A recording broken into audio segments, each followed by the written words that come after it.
Oh, Jay should get in here just in case he shows up. Is Jay the Lord? Just in case any of the troubadours randomly show their face. Is it session 23 or 22? 23. Yeah. Oh wow. I mean, if any, I he's just to think. go by, like, we're going to be going to meet Valorem, and Jay's character is going to be like there, and he's been trying to meet him for months, and we took his spot or something. Oh no. Come on. Yes, it is 23. Hi, Jay. Yeah, it Hey is guys. 23. I'll wait Hello. muted unless I'm needed. You can deafen as well if you want to watch the stream and listen to the music. Alright, there is music. There he goes, deafened. Okay. Speaking of, let's get the music on. There is no music. Bam.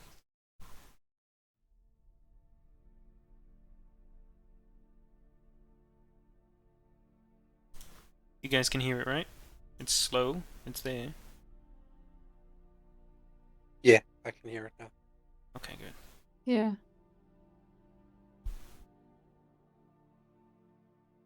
Right, so last we left off, which was 2 weeks ago at this point, the Wayward Wanderers are still ticking down time waiting for their arena match. Upon awaking earlier today, they had a curious visitor at their door, an Nasi that a couple of you in the group had seen previously walking about the city, and Anxi had had a brief conversation with. Upon inviting him into your room, he revealed himself to actually be a fire genasi and claimed to be of a very famous background. A very, very acclaimed bard by the name of Carnellon Brightburn. Long story short, he effectively agreed to be a part of your guys' little arena fight for who knows what reasons. You then also, at his behest, took a trip over, which he took in disguise to avoid dragging too much attention, to the theatre, where he planned to ask the arena master, or the theatre master, for a spot sometime soon. After randomly throwing out an idea of 3 days' time, yeah, that sounds good, Nathaniel showed up to seeing his poster being taken down from the outside. Screaming and raging and shouting all kinds of curses in Draconic, Nathaniel left in a huff after having this spot that he claims to have been begging for months and weeks stripped away from him. You guys got VIP seats though, so positive to everything. After Carnell and them parted ways to say he would see you again sometime soon, you guys started to make your way up to the plateau, as you had an arrangement to speak with Lord Hennard Halfthird, the Lord of Ralhalfthird. You had been invited to come at midday. Who knows what this will, culminate in, but everybody should be primed and ready. On the way there, though, the most curious thing happened. An orc started speaking into Anxi's mind. Freaking the fuck out, she took a quick break to go visit Sprigget and his absolutely wonderful wife, who accommodated him in their home briefly while they just chatted about what potentially could have happened. They surmised that the problem might be a ring that she recently attuned to, and that Sprigget offered the ability to attempt to decurse the object so that she could use it without any of its drawbacks. After gathering this information, recouping with their group, it is now almost midday, and the group find themselves in a park-like area, around some benches and fountains, right next to the walls of the mansion of Ralhalfthird, where they are ticking down time and waiting.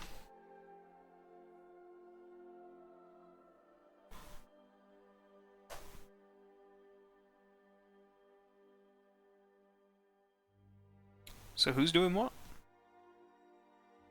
How much time do we have? Not long. The sun is very close to right above where it needs to be at midday. Weren't we climbing the stairs when we last stopped? No, you guys made it up no. here and you guys waited in the park while Anxie went off. Okay. Because you guys got here like an hour or two early.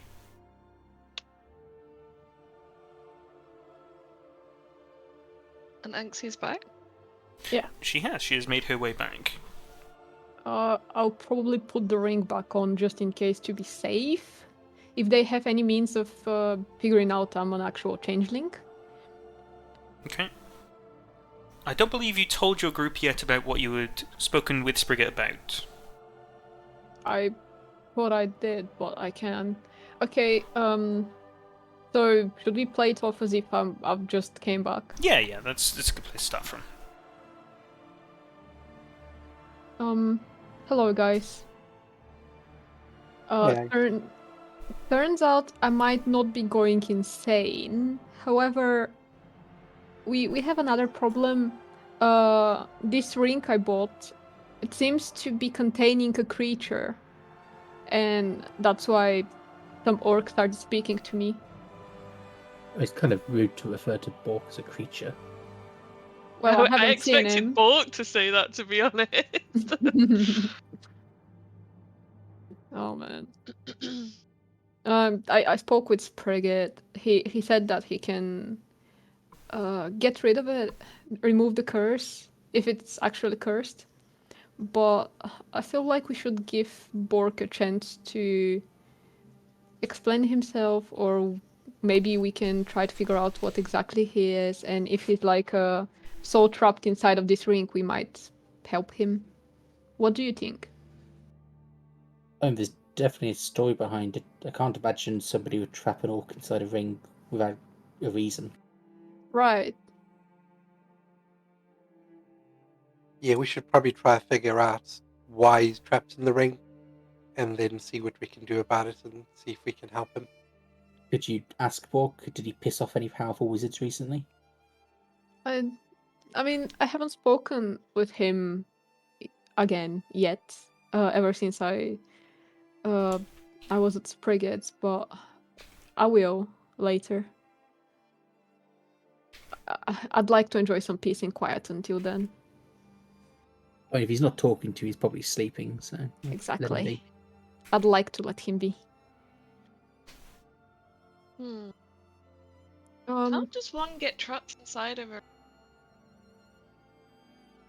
Maybe he pissed off someone and they cursed him. I hope I knows? never could get piss someone off and get cursed. I mean, Ziggy, we will make sure that doesn't happen. So you should be safe. Thank you. Do we know what exactly we want to tell the Lord? Do you think it's safe to ask him about the worship symbol and whether he knows more about it and why it would be inside a cave? I mean, I think first we'd just look around when we're in there, because if it's like Dewey's chamber, there might be the symbol in the chamber we can see. Mm. And we'll see how friendly he is with us, I guess, to decide whether we ask him or not. We don't have a good history of talking with, like, nobles. Yeah. Hopefully this time we don't almost get imprisoned. I'm hoping we don't, but so far as I understand, we're not speaking to a kid this time, so Yeah. a kid that really hates druids, so hopefully it does go better. Does I mean, you Zinni never know know. anything about Hennard, or just that that's his name? Do I know if he's a kid or a man, or... You would know with your intelligence check at 21. You would know he's been in power for a while, like a good long while, as long as you've been alive. Okay. And you're in like your 30s or something, which is young for a gnome. Okay.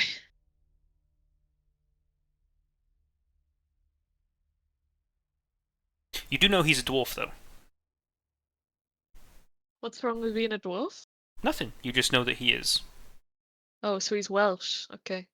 In the same Got the way Welsh that debuff. you also know that the lordship in Ral Relvin is Elvish, and that Ral Nibblegup was Gnomish as well. I'm pretty sure we all know that though, Yeah. because you've mentioned it.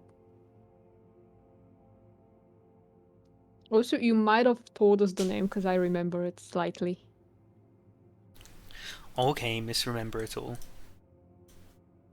Okay, dude. I won't pay attention.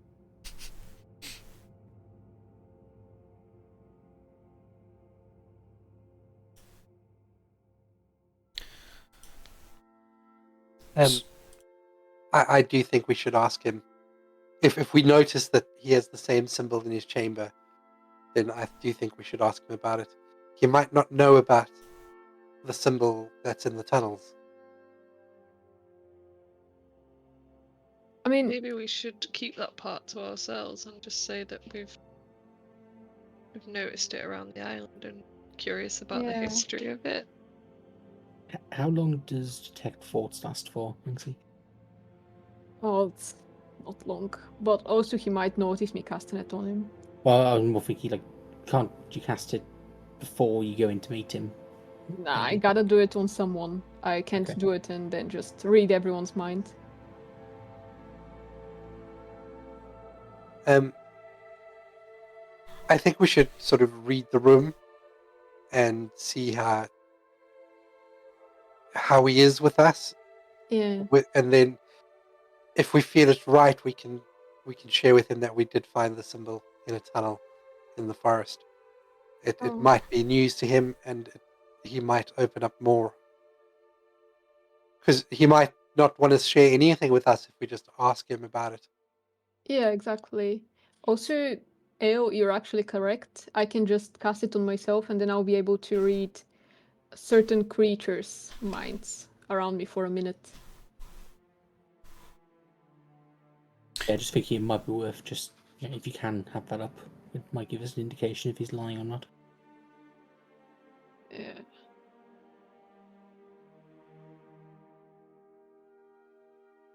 I can possibly try to cast it when we see that someone's approaching us, but So it lasts up to 1 minute, and the creature Yeah, has to be no. within 30 feet of you. yeah. Okay.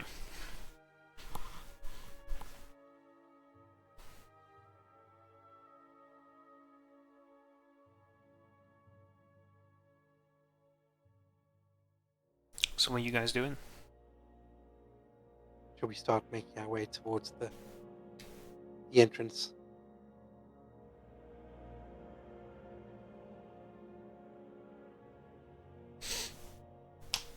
I suppose. Were we supposed to meet him inside the palace?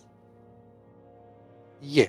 I Okay. imagine there'll be guards at the gate leading in that will know we're coming. Okay. I'll have my mask on. All right. Okay.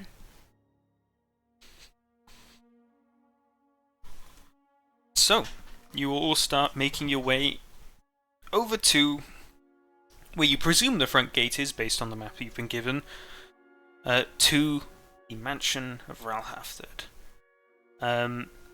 The blazing midday sun beating down on you. It's a bit warmer up here on the plateau. There's just not a lot in the way of shade outside of the buildings, especially with you being on the south side of the plateau.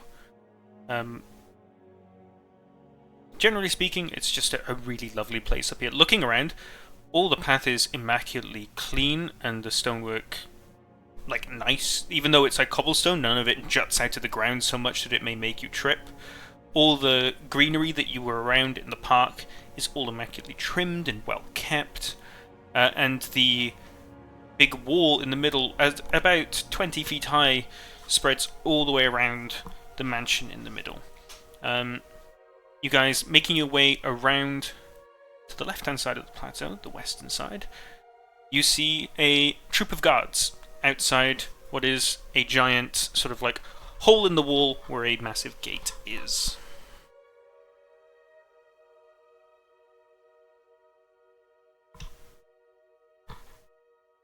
I'll approach the guards.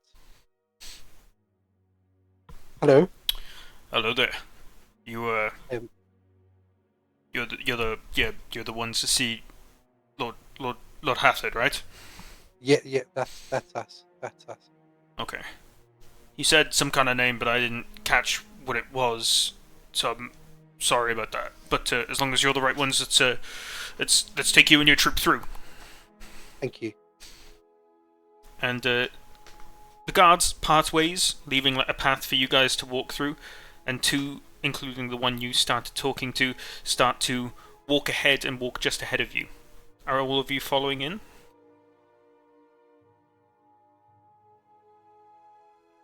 Yeah. Okay. As you all walk together, two further guards flank you from behind, sort of giving you this little escort in. The first thing you notice immediately is that this mansion, before you even get to the mansion, looks somewhat similar in architecture to the mansion of Round Nibblegup, but all inside the walls is so much greenery. It's a very, very nice, lush garden with all different winding paths, colourful flowers, different bushes, all manner of things. No trees, so nothing that goes like above sort of like waist level for you all, or shoulder level if you're Zinni. And it's just a very, very nice, pleasant atmosphere inside here within the walls. It's obviously incredibly well kept and is starkly different to the almost entirely stone innards of the Round Nibblegup mansion, with also that beautiful mural being stripped away. There is no mural here. It is just the clean stone all the way around. But at the very least, you're not seeing any signs of nature being stripped away, which may be a good sign for you guys.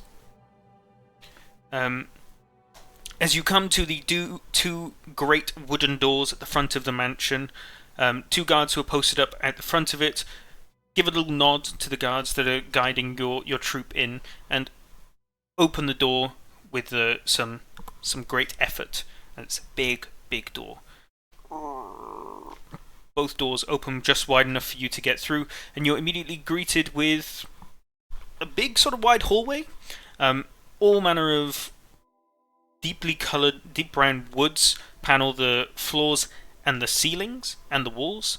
You see several different kinds of doors going off in different directions, but after not veering at all in different directions, you come to the door at the end of the corridor, which is another set of great double doors. Another two guards posted up inside give another secondary nod to the guards guiding you in, and you hear a boom, boom, boom as the guards knock on the door. You hear some whispering from the inside, well, not whispering, but sort of muffled talk from the inside, and the guards begin to open these double doors as well. And as the doors open, you are immediately greeted with the sound of fanfare.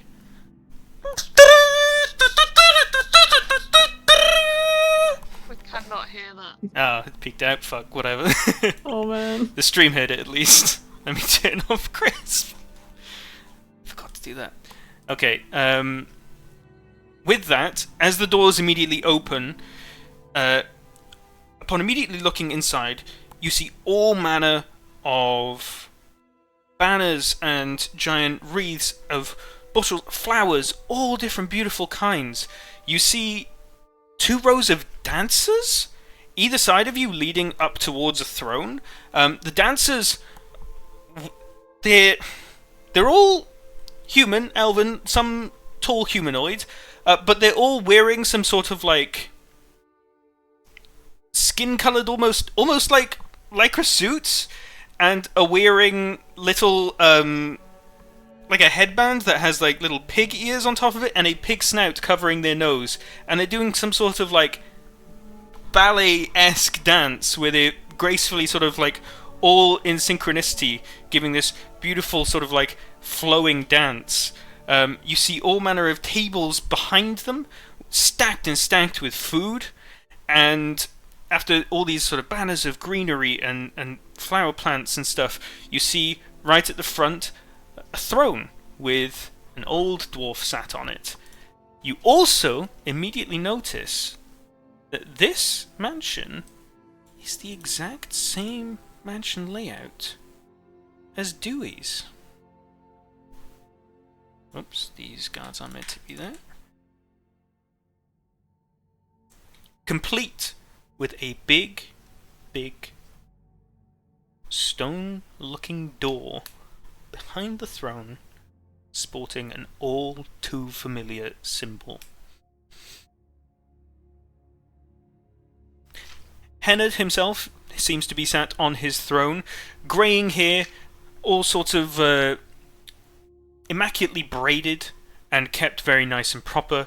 He is in what you can only assume is his best attire, as it's all manner of gold trims and regal looking. Only a couple of guards are around. There is the advisor that you recognise stood next to him as well. And as the fanfare starts to slowly die down, but the dancers are still dancing, all the people are still making a big fuss of your arrival. Welcome, members of the Nadziratelli, to this, my humble mansion of Ral Haftherd. It is a pleasure to meet you all. As you slowly start to continue to walk to the front, the Lord Hennard hops off of his throne and starts to walk down to you, walks off of the little step pedestal, and walks up to your group.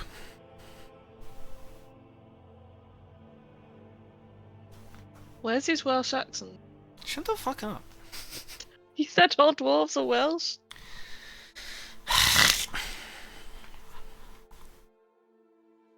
Who's taking the reins here? Who's stepping up front? I'll step up. Good day, my lord, and I'll bow a little bit. Good day, my good man. It is such a pleasure to meet you. It has been a long, long time since a member of the Nadziratelli has walked through these halls. The Nadziratelli have been here before? Oh yes, my good boy. Are you not aware of your own history? Well, saying that, I don't mean to chide you too much. I only learned about it recently myself, rereading some diaries from my ancestors. I did not know that, my lord. By all accounts, not you know the do seem Nadziratelli to were- be a bit smaller than Adriellis himself. I definitely am smaller than Adrianus and smaller than all the others as well. My name is Baylor, and I am from the Nadziratelli. This is Baylor. my party, and I'll introduce Anxie and Andros and Zinni. Let's just say Sid stayed out in the park. He got distracted with Sizzle and is just having fun in the park. Your group has been making quite the name for themselves. I have heard that you have an arena match scheduled. We do, my lord. We have an arena match scheduled. In all honesty, we were hoping to use the arena match to gain favour to meet with you. Oh, but such a thing isn't needed of the Nadziratelli. I'm so glad that you approached my, dear advisor who informed me of your arrival.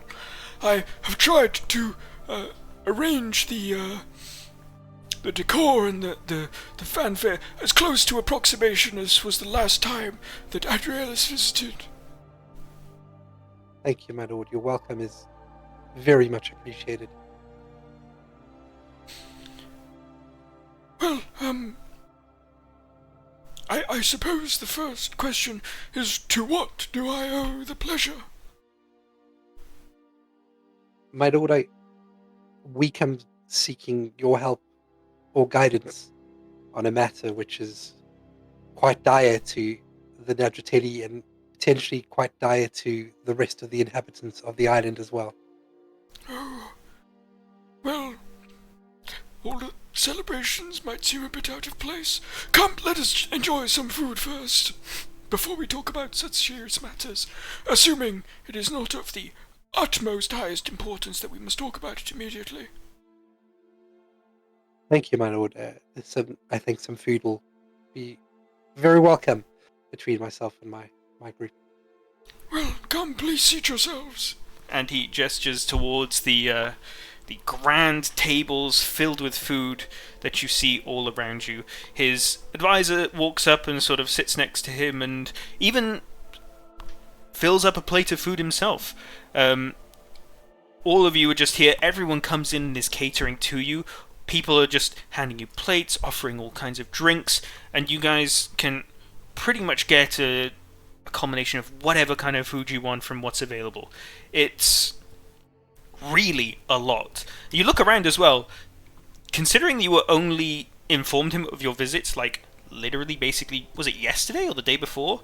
A lot has been put into this in such a short period of time, especially when it comes to the decorations. So many banners are just all around the moon, and all of them have actual, looking at it, real flowers woven and sewn into them. Oh, it's been such a long time since we've had the pleasure of hosting such studious guests. Thank you, my lord. This is not at all the welcome myself or my group expected. Did you not have as good of a welcome with Lord Dewey Nibblecup? Not even slightly, my lord. Oh, he's not been, if you pardon my phrase, he's not taken too perfectly to his role, but I'm sure, he will grow into it with time. I hope so, my lord. I think with what we have to discuss today, it might be an opportunity for some guidance for the young Dewey. Well, before of that, tell me of this arena fight you have. Who is it that you shall be facing? And I'll look to Angsy. What was their name again? It's the Troubadours. Trouble Doors, you say? Exactly this one. Fucking hell. It's rather an odd name. Yeah, I think they're very proud of it because there is something funny behind it. Oh? Well, what so? Um, Do they struggle with doors? Sounds like it by the name, but also it's like some musical name type of thing. Like it means something. Oh! Troubadours! Oh, I get it now! Yeah. Oh, that's rather charming. Yeah, so we've heard. Indeed. Oh, I should hope that their combat skills are not as charming as their name. We still don't know what they're capable of, honestly. That's kind of scary for us, because they might be extremely powerful. Hmm. Oh, tell me, Naren, did you know about the Troubadours? No, my lord, I'm not quite aware of them. I can have someone look into them if that should be pertinent. Oh, no, don't worry, I was just asking. Get back to your food. If I may, my lord, the Troubadours leader, who goes by the name of Nathaniel, is certainly the least charming person you'll ever meet. Oh, really? Oh, well, such often is the case for these adventuring groups. They don't often have to be the most morally resolute individuals. I mean, definitely, but we are also biased, because they are facing us in this arena, so we might not have a good understanding of their character. Tell me, what kind of match is this going to be? Oh, well, it's going to be a party of 6 versus another party of 6 members. And as far as I understand, we will be using our combatant skills in order to down our opponent, and once someone is near death or near unconsciousness, this person would be removed from the arena, given the medical attention they need, and once everyone from one of the teams is out of the arena, the other team wins. Does that sound interesting? Yes, team on What team she combat. means is, we're going to slaughter them. No, I'm not so certain. all But in we have a That's good your chance. echoing, by the way. I can hear Platt twice, and I can hear me. Oh, me? Oh, that's probably because I'm too loud. There we go. I'll turn that down. Okay. Oh, well, yes, team on team combat is always quite interesting to watch. I do say, though, if it is 6v6, you seem to be down a couple of members. Well, one of our members is outside the palace. He got a bit distracted. He's a bit absent-minded. And the next member of our party is not currently with us, since he's not usually a part of our adventuring group. Right. But he was extremely nice to join us for this arena. Oh, okay. Is he a permanent, a temporary addition to your group, then? As of now, yes, but who knows? Maybe he joins us for longer. Is it someone I might know? If they've been in the city long, I likely would know them if they're of some repute. Oh fuck, guys. Carnelian Brightburn? Carnell and Brightburn! As I live and breathe, it has been damn near 20 years since he was back in this city. Are you sure? Are you certain it was him? Honestly, as far as we know, this person is inspired by him. We don't know whether it is the real him. Another one of those tribute acts. Yes. Maybe it ends up being the real deal, but for now we don't know. I should have certainly liked to visit it and seen his amazing concerts once more. You see Nairance starts choking on his food. Actually, my lord, He's got... we've heard talk from the... I was going to mention this to you after this whole thing, but since it's become pertinent now, Lord Carnell and Brightburn is indeed in the city, and he has a concert in 3 days. I, of course, have already arranged for you to have the VIP bookings. They did say that the best box in the house is already taken, but you are going to be right next to them anyway. Well, that'll be a first, but indeed, nonetheless, I'm so incredibly happy to be able to witness one of his concerts once more. Yeah. We've heard he's amazing. Oh, simply the best. There quite simply isn't another bard like him on all of Zemia. Have you known any of his heroic duties? We've known that he used to be an adventurer. Heroic? Oh, outside of his heroic Outside of his music. no, I'm unaware of any heroic deeds he may have done himself. Oh. It's rather Maybe curious. he was going... Did he tell you of some of what he has done? From what I've heard, he's rather a mystery outside of his performances. Not much. I was actually wondering trying to find out more, because it did sound extremely interesting. This amazing performer, also being an adventurer, he must have been extremely good at what he does. Oh, if he's only half as good as a bard as he was an adventurer, he sure is to be one of the best. Hope we find out. Oh, wow. I'm sorry, I'm rather starstruck. It's been a long time since he was last here. I remember his last concert so vividly.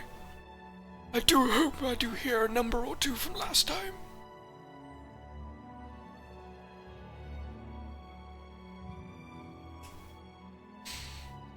Good lord. Anyways, sorry, I don't mean to distract from your visit. Baylor, actually, hold on. Are all of you members of the Natsutali? No, my lord, it's only myself. Oh, right. I adventure with this group. Oh, the Natsutali outside of the forest is quite an oddity. It is, my lord, but I'd come of age and felt I needed to explore the world a bit more. As you can tell, I'm sure, I am human, which is quite different from the Nazrateli. Um, Oh, they they took me in as a young child and raised me as one of their own. wait. Um, I'm sorry. I must ask a rather foolish question. Um, are the Naziratelli not human? Not quite, my lord. No. Oh. Well, that's rather silly of me to ask. Of course, they're not going to be exactly human because they're lived for so long. Or a foolish question of me to ask. I'm sorry. Well, they are I druids, my wasn't. lord. I wasn't aware that they are some sort of other species. As druids, they could live quite long, being any race. To be fair, my lord. So I wouldn't call that a stupid question at all. Um, but no way. When I have come of age, I decided I need to explore the world a little bit more, and maybe find my place in the world. Um, Right. So you said you were taken in by them. yes, my lord, I was taken in by them many years ago. Oh, and under what circumstances? I was unaware that they took students. They don't, my lord. It was quite an occasion, I suppose you could call it. My myself and my mother, as a young child, we were traveling through the forest, and we were attacked by wolves. Oh, I've My mother, stumbled into something unfortunately, tragic, haven't I? I'm so sorry. it's okay, my lord. It happened very long ago, and I'm quite okay with talking about it. Um, my mother was unfortunately killed in the attack, and I was found by one of the druids, who then took me back to their home in the forest. And after much deliberation between the druids and maybe some who didn't quite agree at first, they decided to raise me as one of their own, um, and teach me the druidic ways. Oh, right. You must be all, in the grand scheme of things, relatively new to their troop. Um, what with them Yes, being as old as they are. Oh, I'm I terribly sorry about definitely, your mother, but you certainly have found yourself within great company, and I'm sure you are taking full advantage of their hospitality. absolutely, my lord. I have a great group of friends which I've been adventuring with now for how long has it been now, guys? 2 months. Maybe a bit less, but yeah. But yeah, and we've done a few good things, um, and hoping to do more good things for the island. Um, and at the same time, um, I still am of the Nadrateri, and it's important to me to fulfill my duty to keep the forest safe. Tyrant seems to the advisor seems to just finish their food and speaks up. My lord, they're actually the saviors of Edgewood that you've heard about before. Oh, that's yourselves, is it? Oh, marvelous. I did hear. I had a report about what had happened and transpired from the Indies themselves. I'm most happy that you provided the services that you did in such a dire moment. We were there. There was trouble, and we felt we could help, so we did. Most commendable actions from you. Um, so, on to the slightly more grim news that you gave forbearance to. What is it that you would wish to talk about? Um, where to start? Well, the gist of it is, Lord Dewey has a, a hate for the forest and a hate for the druids. I I don't know where this hate. comes from, but he absolutely hates the druids, considers them dirty, I think is the wording he used. Um, and along with this hate, he is expanding his territory by cutting down the forest. Um, I'm old enough to remember a time when the forest was considerably larger. I can believe so. I have been told some stories about it being larger.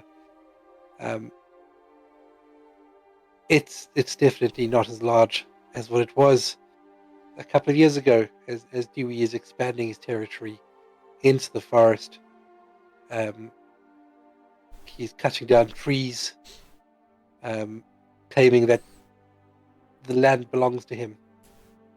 The concern, of course, my lord, is I'm sure you have a good idea of the various creatures which reside in the forest and the work that the druids do to keep those creatures inside the forest. I am aware, yes, though it has been several generations since our kin last spoke. That is rather concerning. It seems that the Lord Nibblegup is not taking the time to learn his family's history, although I will note, he does technically own the place. Legally, the forest is owned by the Nibblegup family. The almost entire south side of the island is owned by him. I myself own just from the mountains above Galincasser up to Dragon's Rest almost. But he has domain of the forest and everything west and south. I did not know this. This is news to me.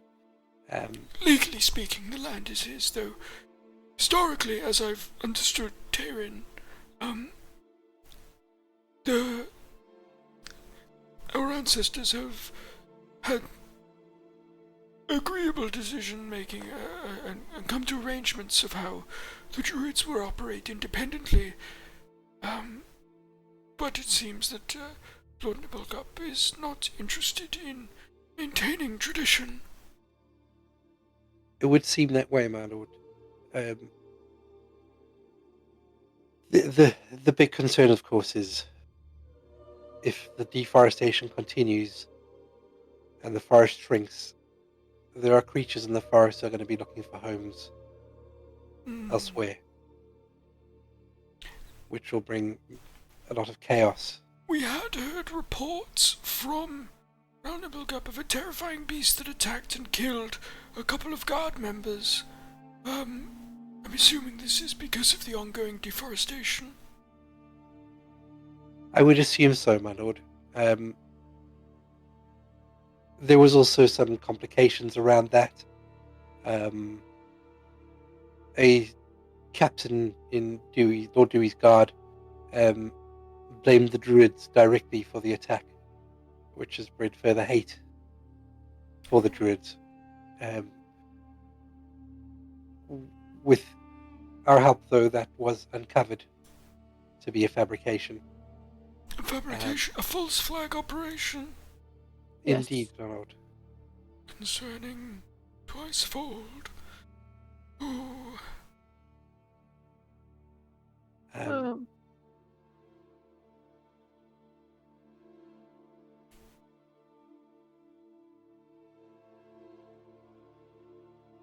We're looking for a way to ensure the safety of the animals and the creatures in the forest, as well as the safety of the rest of the island, to ensure that the creatures in the forest continue to stay in the forest and not explore elsewhere. This certainly is, as I've said many times, concerning. As I was reading my ancestors' diary entries recently, I was reading back on the notes that he had written at the time of Adrielus's last visit.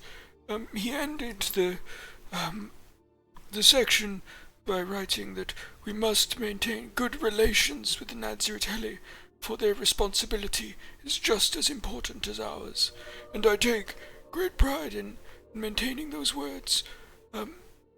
You have my word that I will seek to do my best and ensure that animosity is reduced between the Naziratelli and Lord Nibblecup. Taryn, get a pen and paper. Oh, yes, my lord. You are to write to the other lords of the island and tell them there is a lord's summon. Yes, I'm aware there hasn't been one in 300 years, that doesn't matter. All the lords, including Adriellis, is to be meeting at Ral Nibblecup Mansion in make it 2 weeks. Yes, right away, my lord. I'm assuming you should want me to go post this right away. Duh. Oh, of course.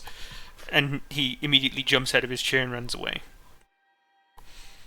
This, I think, would be best. A round table discussion of all to remind ourselves of the solidarity we must stand with ourselves. Thank you, my lord. I'm assuming Adriellis would be amenable to joining. I can't say for sure, my lord. Oh, Adriellis hasn't left home in a long time. oh. Well, I feel that with matters being as dire as they are, he needs to make the effort.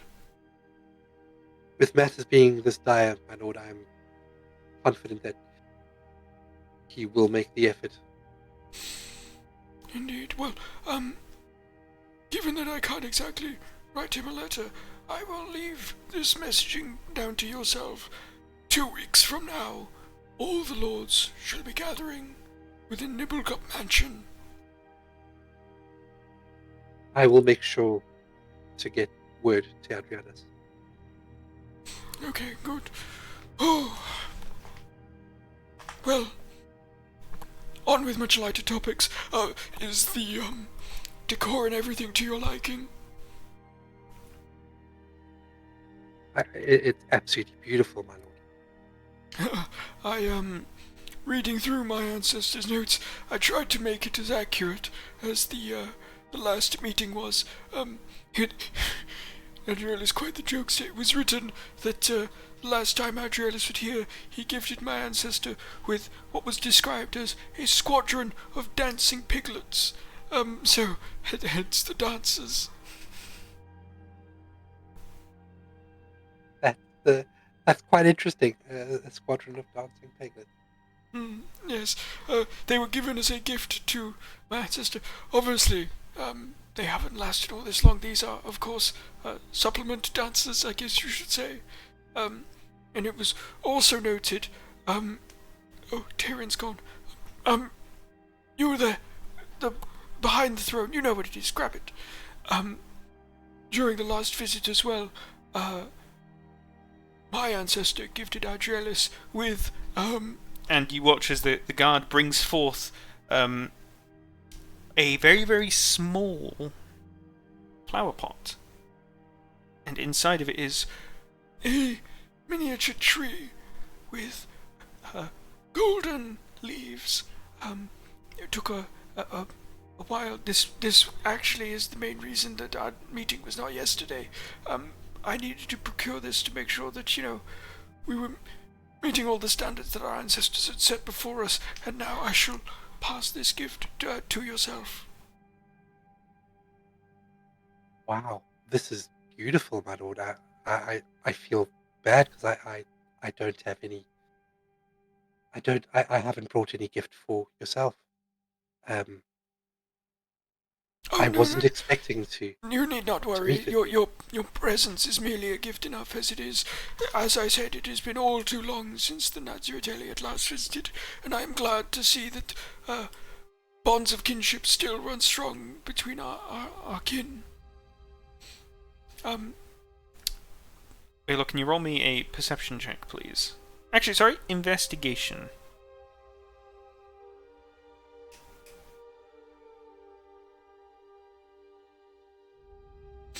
As you are holding this tree right now, It is an actual tree sapling, and it's just very small. It's been sort of like procured in such a way and trimmed down that it looks like a full tree, not a regular sapling. And as you look, the leaves have been painted golden. So like a bonsai tree. It is pretty much basically a bonsai tree, but with painted golden leaves. This is really beautiful, my lord. Thank you. It's not like a sparkling money gold either. It's sort of like a beautiful sunrise gold sort of thing, which, to your eye, looks very similar to the Eversplendor. That's exactly what I was thinking. When you said with the golden leaves, I was like, This is very reminiscent of the golden tree in the forest. I'm glad I was able to procure such a thing. I damn near gave Tyrion a heart attack by just mentioning that we should do this. It was all rather funny to watch. In fact, Tyrion is the main reason that this meeting has even happened. He was actually the one that was reading through my ancestors' diaries after you approached a couple of days ago. He's the one that mentioned to me that he recognized your group's name. So we should give thanks to him once he comes back, as worried as he's been. That's really amazing. I will definitely thank him very much. It's not that I want to seem that I ignore my family's history. There's just so much of it, you know. There's only so many diaries that you could read before it just starts to melt your brain. Of course, my lord. I do believe that there is a lot druids can offer the island, besides just protection from the creatures in the forest. Yes, It's not my place to offer that. That is up to Adrialis, but it is. I'm sure something which I Hydraelis want. understands that our allyship is a mutually beneficial relationship to all. I I'm just sure he does. should hope that we can bring Lord Nibblecup to reason.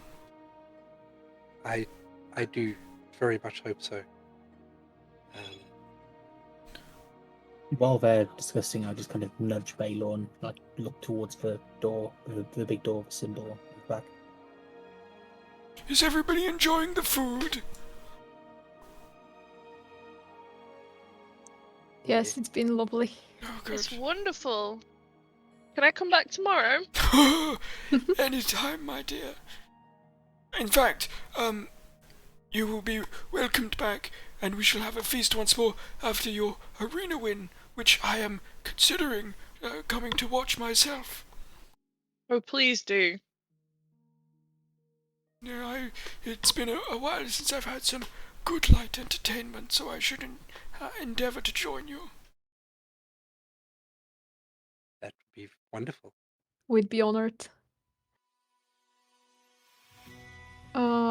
By the way, since I couldn't earlier, when he was basically telling us about how he felt about Dewey's interference with the forest, and then when he organized this meeting of the lords, did he feel genuine, as if he actually cared, and not only, to I mean, was there any ill intent behind all that? Roll Because me an he insight seemed rather check. nice. Like offer guidance for that. No, guidance is a physical spell you have to cast, and it'd be too obvious you were in conversation. Mm-hmm. With a 17, you get the feeling that this is just an old sweet man. Like, he really comes across that he's been doing this a long time and is very much, especially at the start of the conversation, before he realized that he wasn't Nadziratelli, was very enamored with Baylor and just starstruck by his very existence, if anything. Literally like a fairy tale had come to life, sort of thing.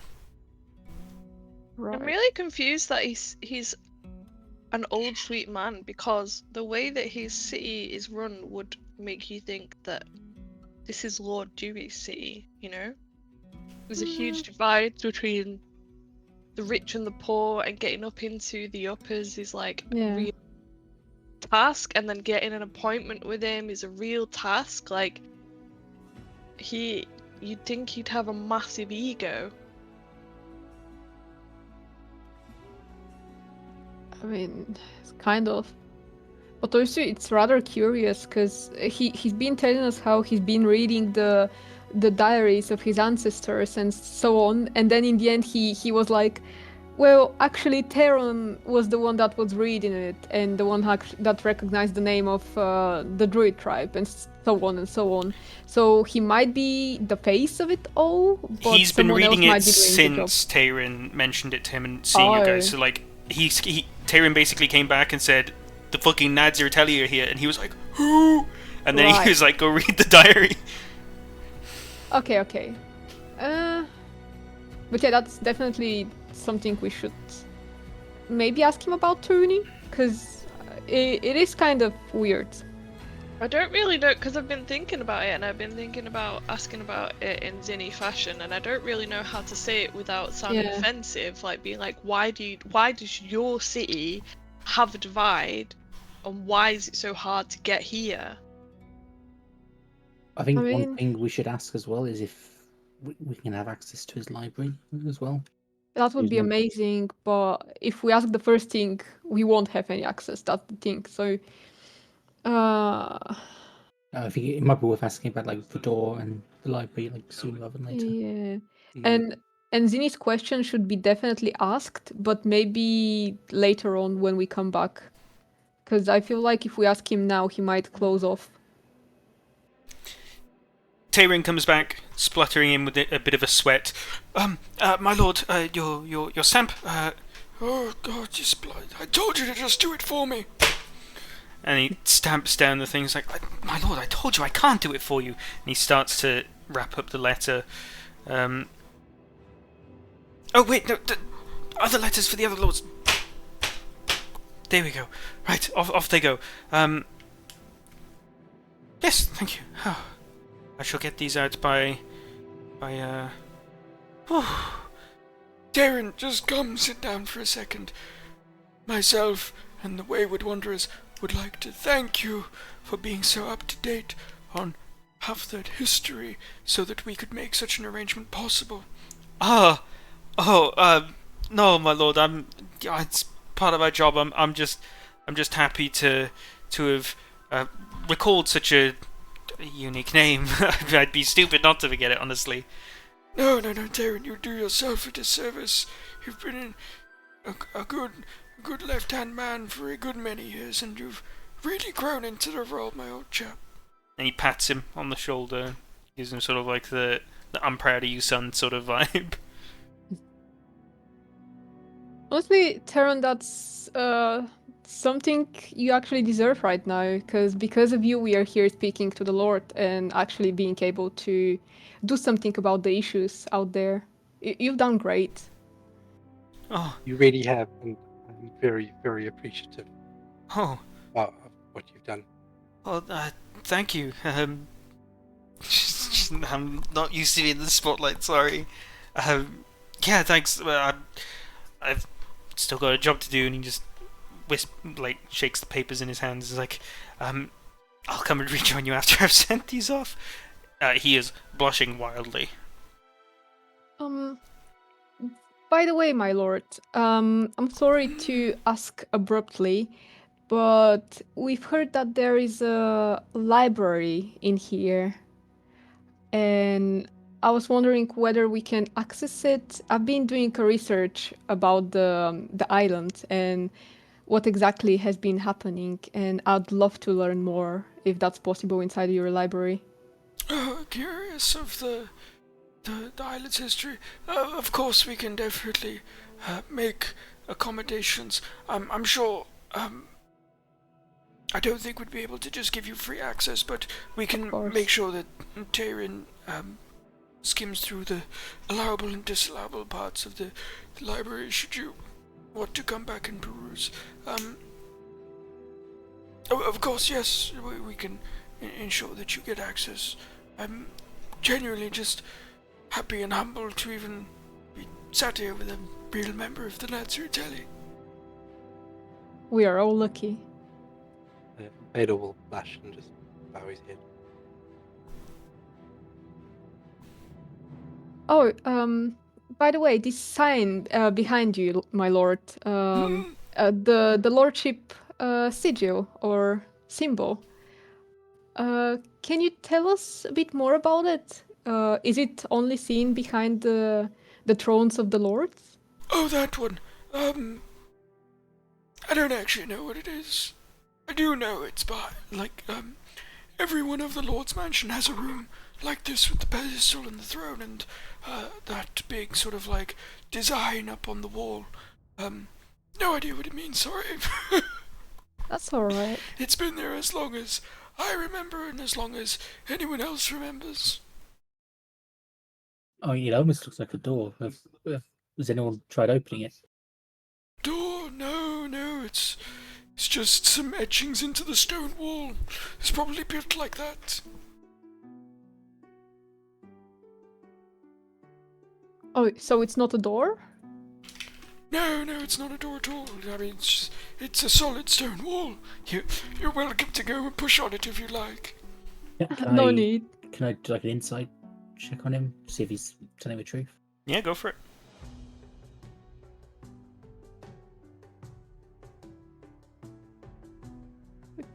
I assume I Yeah, can't. Angsy's do gonna- this. Somebody else try. Anxie, roll your own separate one as well. Okay. One day I'll get good rolls.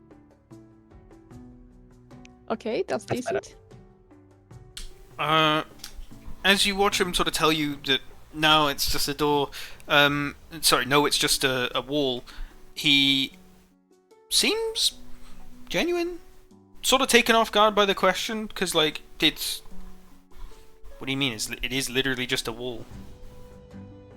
I mean, if you offered us to go take a closer look, do you mind if I go have a look? Of course, yes, you're more than welcome to go try and push it open. Well, I don't go to try push it open. I just go and just see if there's anything like Just investigate, I anything guess. close up. Yeah, general investigation. Sure, roll an investigation check. Hey, can somebody else try? Oh my god.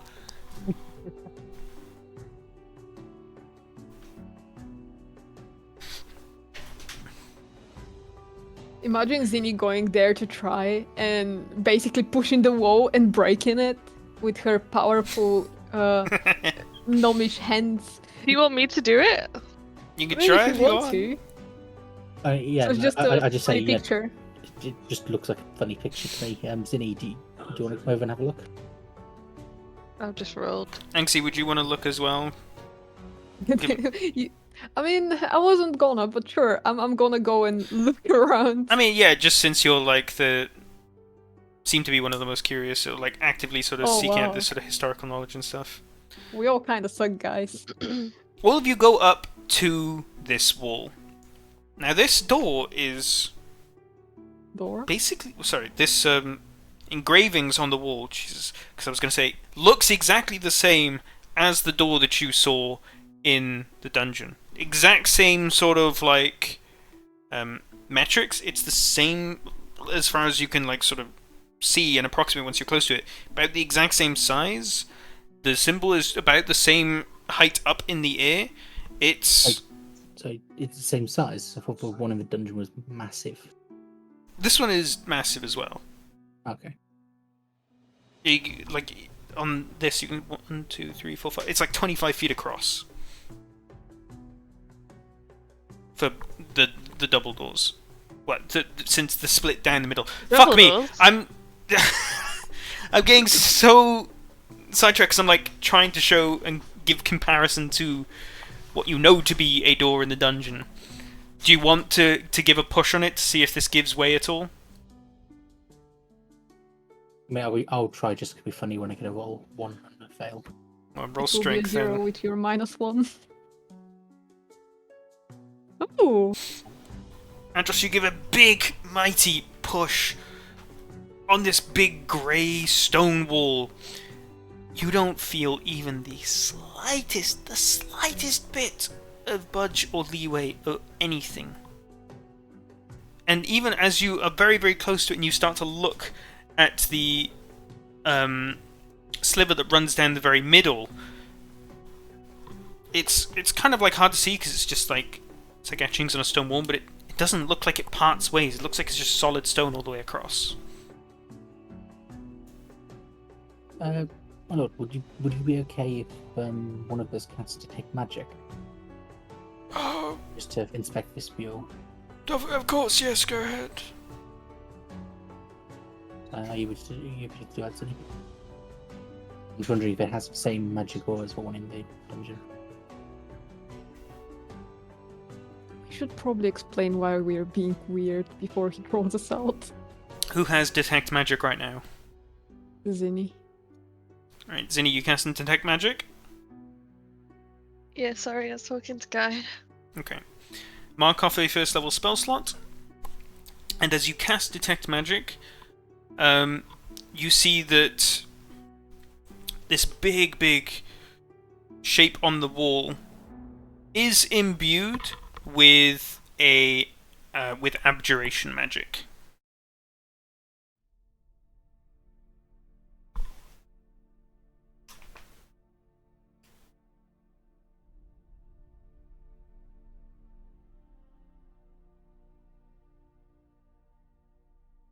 So That's like protection magic.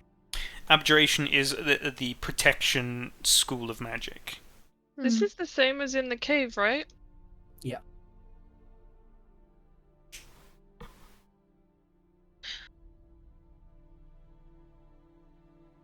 I wonder if there's a way to dispel in. Yeah, does anyone have dispel magic? Oh yeah, I do. I have it Oh, prepared. nice. I'm wondering whether the spell in it would like remove some kind of protection sigil. That's basically. No, it's just a wall. I guess it doesn't matter. Sorry. Yeah, we could open the gates to hell and like unleash Cthulhu, but worth a go. Yeah, but we should probably ask before doing anything. Oh yeah, I mean, right? ask him if he's just meant. It's probably worth telling him, but it is magical. Okay, Zinni, can you make me an ability check using whatever your spellcasting ability is, which I believe for clerics is wisdom. Can I do what? Sorry.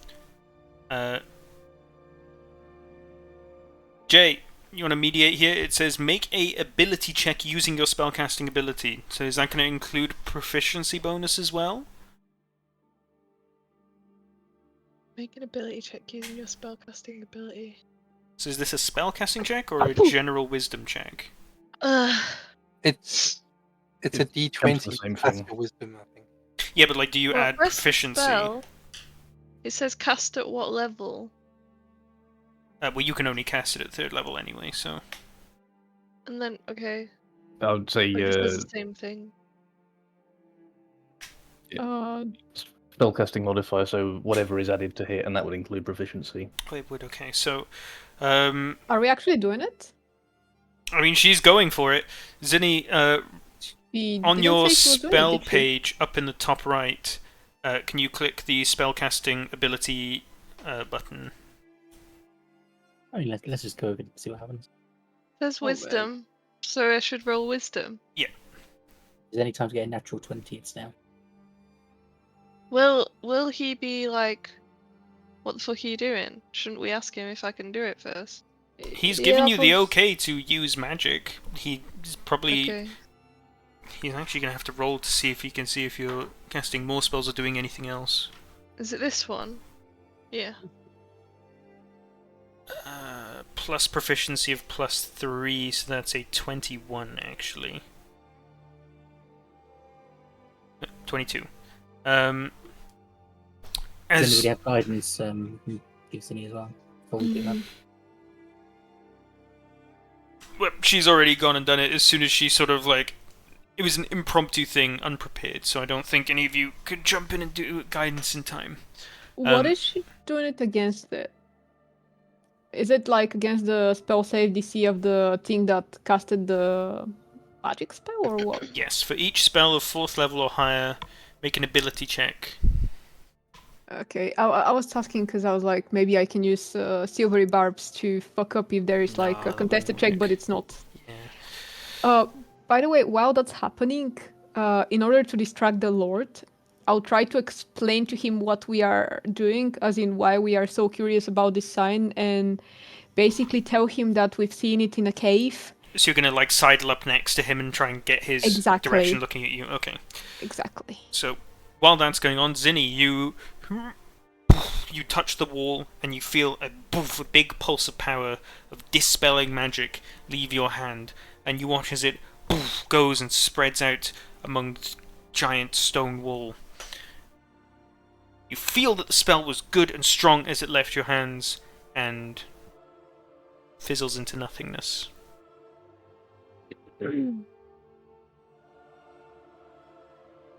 Does she sense anything from detect magic? So It does was that just mean? observation. So given the roll, does that mean that the protection spell on it is above like level 9? Because if the DC is 10 plus the spell's level, and if you failed 21. Maybe, but I was wondering something else, because she should still have detect magic, and does that mean it didn't succeed? With your detect magic up, you can still feel that this wall is imbued with abjuration Okay. magic.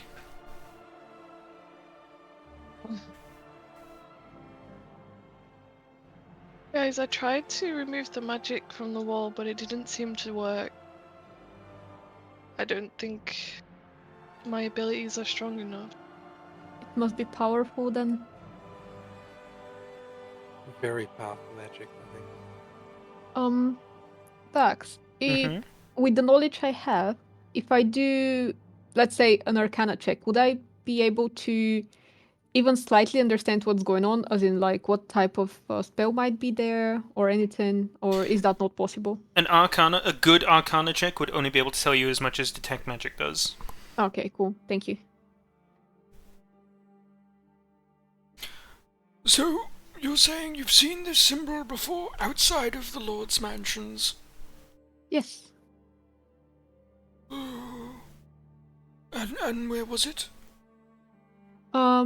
Well, it was inside of a cave, close to Esberg Hills. We were on a job there, and inside this cave, we have slain a giant spider that was disrupting the area, and behind it there was such symbol on a door, which we couldn't seem to open, and that's why we were wondering whether, you know, Oh, this there is is the first something time more. hearing of this. And the only place I've seen the symbol before is in the other Lord's mansions. So we've heard. So that's why I've been doing this research about the island. It seems like Esberg Hills used to be more than what it is today, obviously. I was wondering whether there was like another mention or anything, and maybe that's why there is this symbol as well. Oh, it used to be its own sort of like miniature collection of hamlets. There wasn't ever a lord like myself or a particularly big mansion there at any point, no. Not from what I've read on the topic, at least. I see. As far as the island's history predates, there is always talk of a lord in Ralhavthod, Ralnibelgup, Ralrelvin, and in Ironfetter. Yes, you can see why we find it curious then, because that's what we've read about as well. It is most curious indeed that you should find the symbol somewhere else. Perhaps it was some kind of prankster, trying to play tricks on poor, unsuspecting historians. I'm not sure. Could have been. But I trust him. Yeah, I was about to ask the same. Does he sound truthful when he says? Is he Both full of of shit? you roll insight.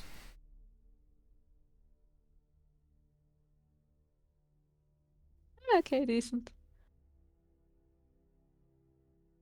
Better. Okay. As you both listen to him, this aura of the sweet old man does still seem very genuine. You don't get the feeling that he's lying to you. You think he's again like probably taken aback by the questions and just the manner in which he's answering, and that it doesn't seem like these answers were like premeditated or anything. My lord, I'm curious if your assistant Tyrion might have some information, simply because he seems quite knowledgeable in the history of the island. He does enjoy reading those old books, yes. Well, he may well do. But, come, rather than bog ourselves down with all this, it is time to move on to our next level of festivities. There is a dance to be had. Would you care to join me? And he bows very slightly on account of him being old and not wanting to bend too far down, but he outstretches his hand to you, Zinni.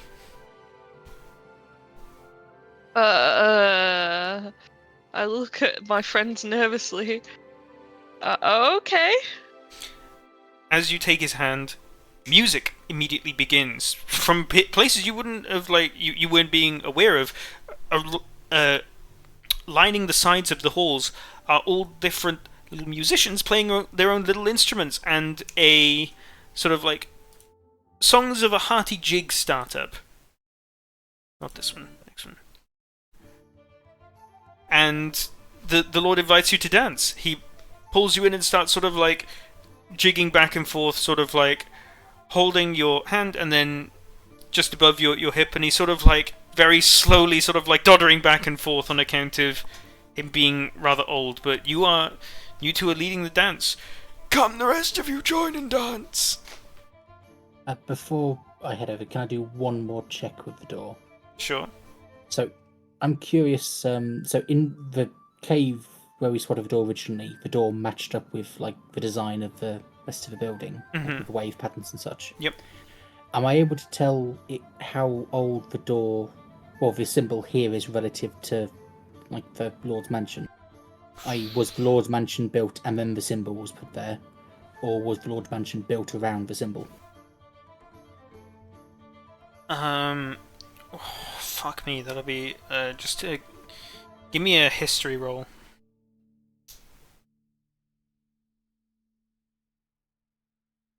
Okay, well, it's not a 1 at least. Wait, that's inside, sorry. 1. Can I roll again, or do you just want to I can take that roll, it's fine. This, as far as you know, the islands and the Lord's Mansions are very, very old. There is no way for you to tell whatsoever, given how old they are, whether they are as old or older than, or younger than, the door you saw in the dungeon, especially because when you were in the dungeon, there was such a sort of like old musty air that you had no idea how long that had been there either. It's quite simply too old for you to tell.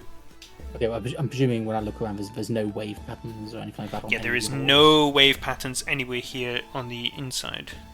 Okay.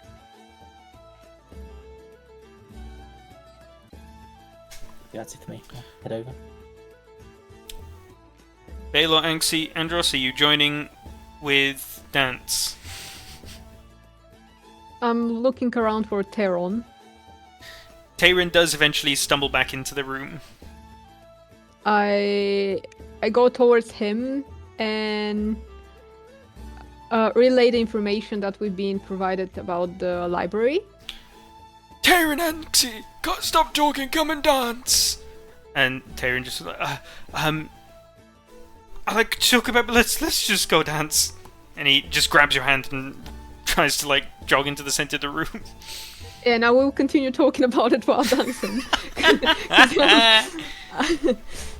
Yeah, because I'm all business type of gal.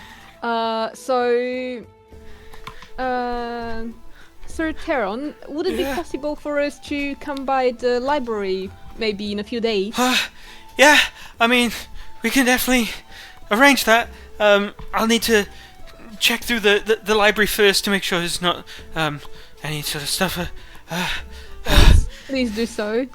I'd be happy to visit your library whenever it's possible. Maybe you can send a message to us Yeah, when it's... yeah, just like okay? last time, I'll send a message to the ladies' garden. I'd love that. Thank you very much. You're a great dancer. Thank you.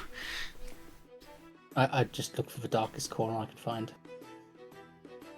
I'm assuming Baylor's just going to be there dancing with the rest of you. And as Handed is dancing with you, he doesn't like keep a hold of you. He like swings off and starts to do a little jig on his own as well. So like it's sort of like a group dance. Everyone's sort of dancing with each other, sometimes together, sometimes all on your own.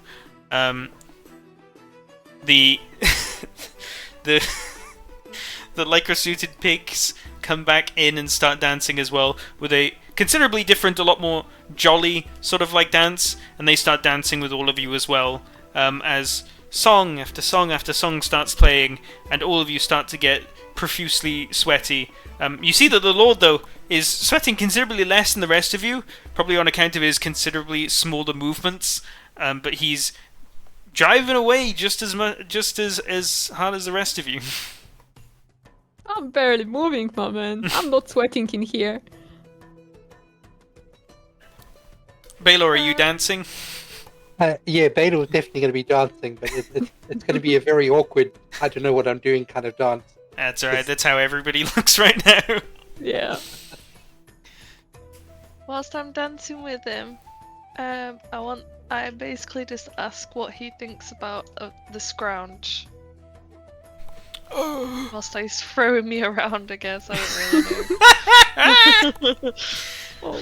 oh, the scrounge. Yeah, it's where the majority of the working population lives.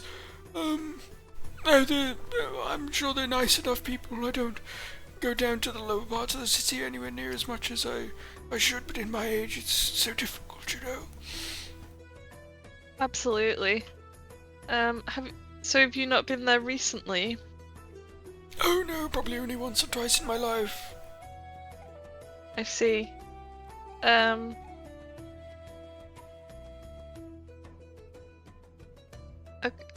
Okay, and I need to think about what I'm gonna say next. Well, you've got songs and songs worth of dances to ask, so you can pause and take all the time you want to think about it, but just because there's so much in-game time passing. Is there anything anyone else wants to do while all these dances and jigs are going on?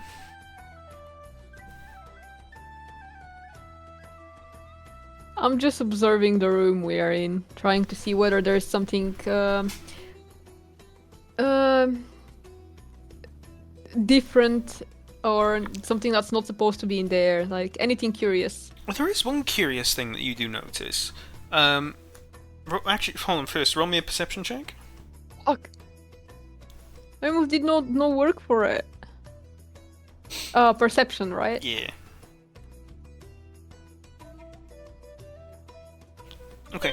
One thing that's really curious that you notice, and sort of like grabs your attention, is that the pig snout and ears are made of paper mache. Great. I really needed to know that.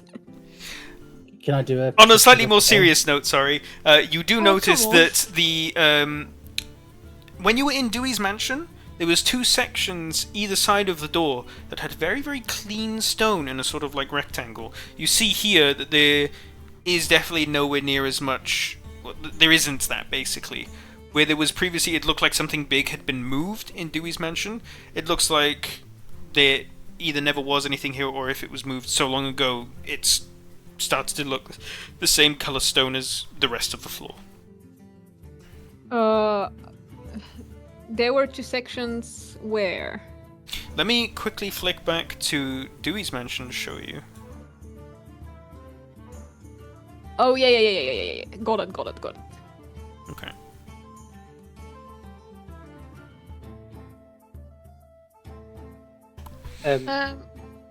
Go ahead.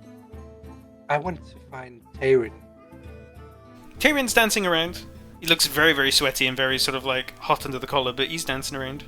I'll approach Tayrin. Tayrin, I just want to thank you again for setting this up. I mean, I just kind of told him who the Naziratelli were and like where to read the diary entry. He's the one that decided to set it all up. I guess to thank in a weird way, but I'm glad this all got put together as well. Well, if it wasn't for you, this wouldn't have been put together. So really, thank you. Yeah, of course. Can you tell me?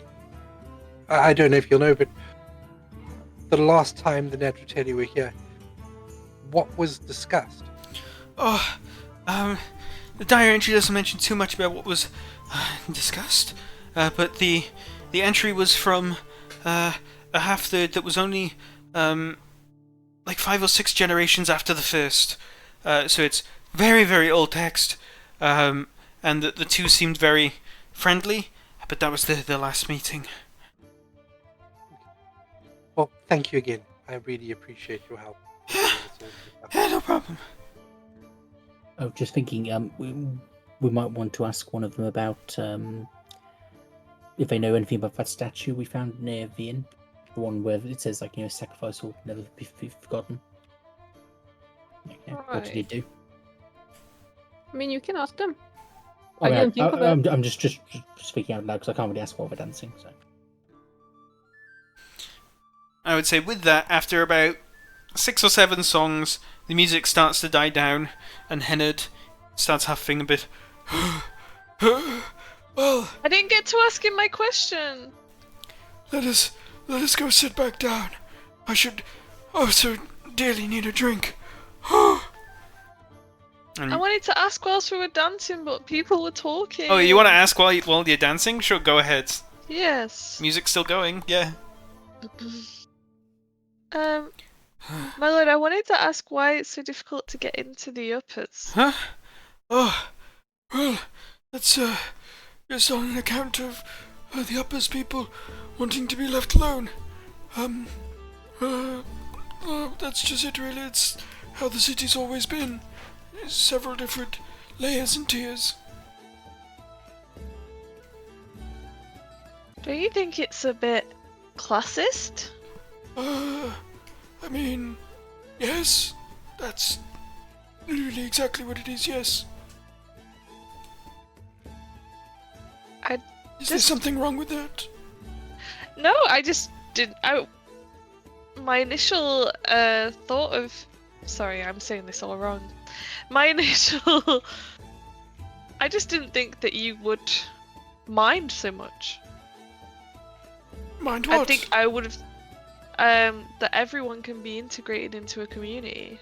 Well, they that are all everyone- integrated. That's why our city has such great things like the big sports match that happened a few days ago. Nice bit of rivalry between different parts of the city. Well, if it works for your city, then who am I to comment? I also was just curious like to think that about- those that live in the lower section, not just the Scrounge, but above that as well, have a more clear-cut concept of progression and things to aim for if they want to succeed within society in their careers. I was just curious because I've never seen this format in a city before, so Oh, I appreciate you explaining it to me. it may not be as open plan as some of the other cities, but that's just how this city was always built. The mansion was built first up on top of the plateau, and everything sort of like spiraled around it, and just it naturally gave way to layers. I see.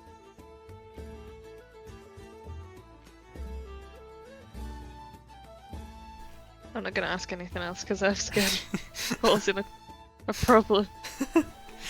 And eventually, the jivey music starts to die down, and you'll take a seat and get a drink. Most of the food gets taken away. There's some sort of like little snacky stuff that's left, but for the most part, it's just sort of like drinks, allowing you to recuperate lightly after the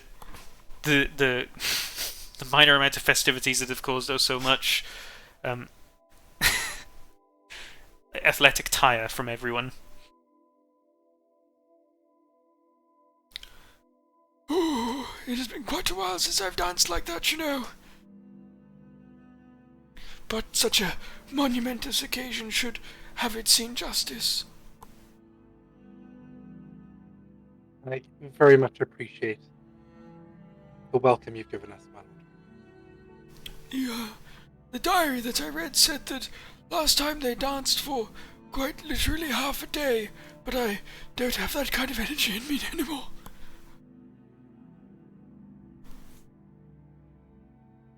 You did yourself proud on the dance floor. Why, thank you. Oh, And as long as you have fun, that's all that counts, right? I'm glad I was able to keep up with such spry young chickens like yourselves. I would say that we were struggling to keep up with you, sir.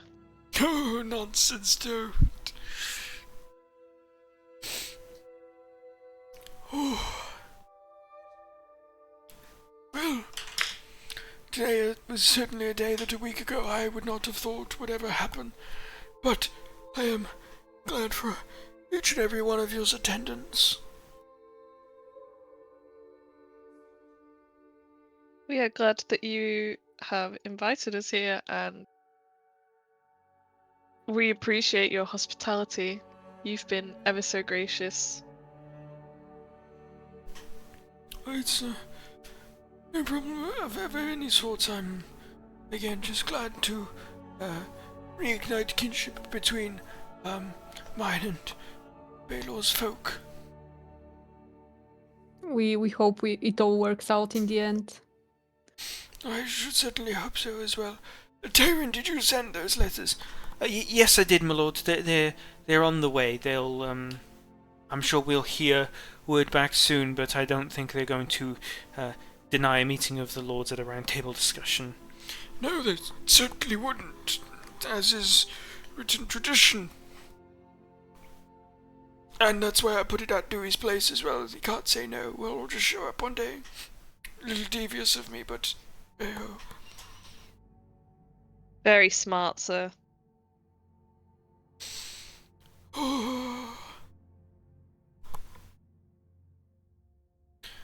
Is there anything else you'd like to talk about while we have each other's company? There is two things I'd like to ask. Oh, Just being what did I say like a few minutes ago about asking? Because I've completely forgotten. About the statue that was Oh yes, yeah. behind the inn. Yeah. Yeah, so we saw a statue near the inn we're staying at, and after decoding the plaque, it mentions about him, doing a sacrifice for the city that will never be forgotten. I don't suppose happen to know what he actually did. What was the writing on it again? For the first half word, may his bravery and risk never be forgotten. First half third. No, sorry. He wasn't the best journal taker. We have next to no information about him from what I know. What did you say he was? As in his position? My ancestor, he was lord of this here mansion and the inevitable city that grew around it. Oh, right. Although, back then, they were called barons. There was a name change, people didn't like the name baron, it sounded too, malicious in some kind of way. We changed to lords a few centuries back. And, okay, well, thanks. The other question I was, have you ever seen this symbol? And I just slide my journal across and show the symbol for my dream. You have a jagged symbol. A wicked, jagged smile. I have seen this on the face of many a noble and politician, but, no, I haven't seen this exact symbol before, I'm sorry. And I still trust him? Both of you roll an insight check. Isn't that the symbol on his door, or am I stupid? No, it's the Warlock symbol.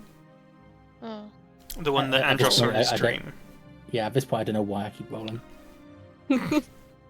I didn't do much better, I rolled a 3 as well. He seems pretty truthful. Like the man, again, just his sweet old man persona seems to just be answering any questions that he's, Right. taking all questions, sort of thing. He's happy to. Definitely seems like he's happy to have the company. Yeah. Right. I tell you, you make quite the good party folk, rather than a lot of the nobles around here. They're a little too tight upper-lipped and afraid to get their boogie on. I- We are unafraid to do a lot of stuff, apparently. Maybe sometimes we need some decorum, but Oh, today bugger we've had an decorum, amazing I time. couldn't care less for it. It's just a bunch of fake rules written by dead people. That's actually great to hear. I'm glad that our questions didn't offend you by any means, and you were so kind to us. Oh no, of course I'm glad to hear out questions from people of just completely different walks of life. I find you all marvelously interesting, and I should hope to see your skills on display in the arena match later this week. Hope we don't disappoint. Oh, I know you shall do yourselves justice. Especially with Carnellon on your team. Ooh, the opposing team might damn well swoon before they hit the ground. Yeah.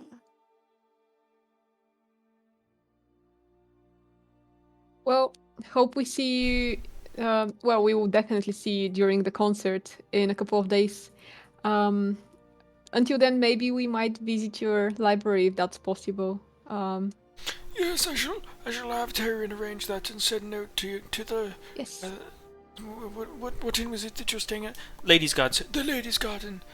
Nice Yes, inn. we already spoke about it. Thank you, sir. Okay. Well, we thought that the feast and everything in here, this whole party has been amazing. Thank you very much for having us. I feel like it's time for us to leave now. Right, guys? I think so. My lord, I really appreciate everything that you've done to help with this problem and for this absolutely wonderful day and this beautiful gift. Thank No, you it's very, very much. no problem at all, Baylor. He clasps one of your hands as like, I tell you, if anything, I've been looking for a good excuse to give Lord Dewey a good telling to. and he grips your hand a little tightly. Little bastard child has been thorn in my side for too long. Regardless, I shall do right by our ancestors. I, again, appreciate you coming and again appreciate Taryn for being knowledgeable enough to be aware of the situation. I am very, very grateful to you. You've given an old man a good spry spring in his step, at least for one good day. Thank you, my lord. You have my word. I shall do my best to see this Adrielus for myself, but also to right by both our people. Thank you, my lord. I very much appreciate it. Right, well, to the wayward wanderers, it has been, once again, And he bows very slightly. a pleasure to meet you all and to bask in your presence, and I should hope that next time we meet you'll be under as good of circumstances.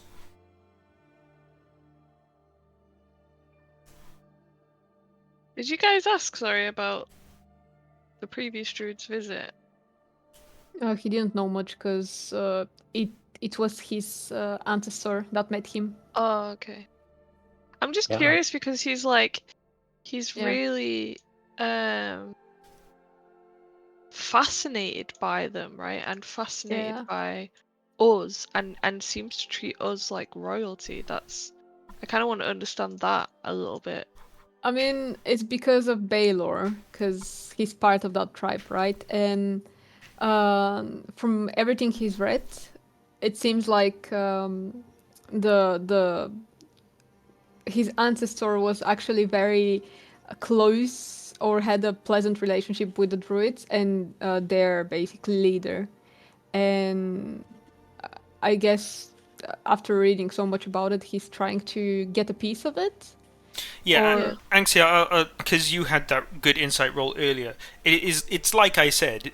To him, it basically feels like a fairy tale has come to Yeah. life. Something that, like, his great grandfather wrote about one time, and has never ever reared its head since. Suddenly became real and literally knocked on his door. Exactly. So he's just impressed by it. Like a little child that's seeing something that he's only read about. Yeah, it'd be like if you suddenly got word that Peter Pan is in town, you're just like, yeah, sure, and then it's like, no, actually, like, literal real life Peter Pan is here. I'm like, what the fuck? It's like a story from like ages and eons ago has suddenly become real. But yeah, with that, you bid a pleasant adieu to the Lord and to the Dancing Pig Squadron, who are all still here and bowing and giving a pleasant sort of like curtsy, and you all slowly vacate the mansion.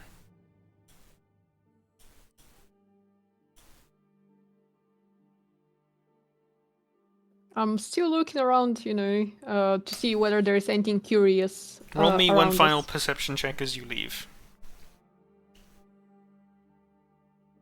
Please be good.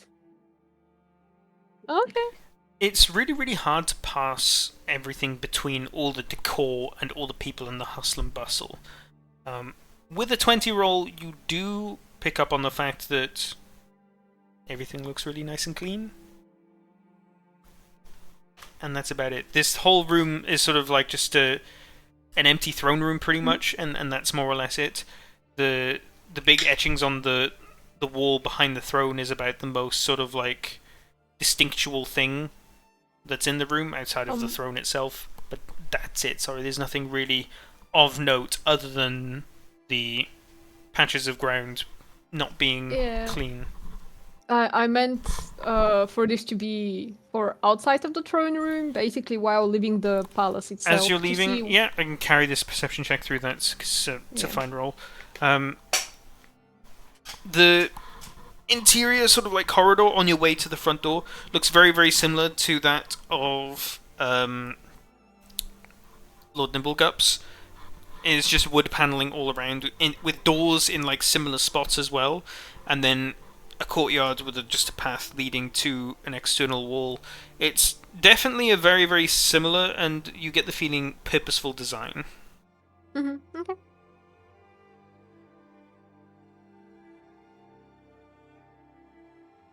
Okay. You guys now find yourselves outside the walls of Ralhalfthid Mansion.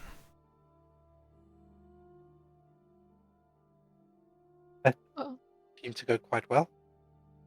Yeah, I'm actually impressed by how well it went. I did not see this happening. I wasn't expecting this at all. Me neither. But Baylor, it seems like you have a very heavy task on your shoulders. You have to contact Adrialis, right? Yes. Yeah. And make sure that he shows up, else everything might, um, might not work. I don't think anything would happen if he doesn't show up, or anything positive would happen. Yeah. I'll send a message when we get back to the inn. But we might need to go to the forest to speak to the druids. Yeah, we can definitely do that if needed. By the way, guys, is it still relatively early, as in not evening, dark, and so on? At this point, it's very, very close to evening. All right. By the way, guys, do you think on the way back we should go through Sprigget, or is it late?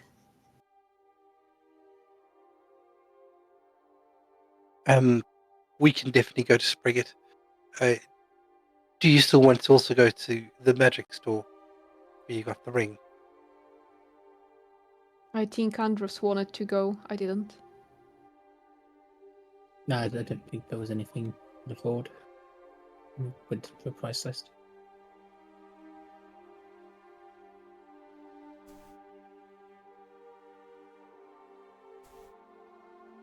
Let's go to Sprigget then.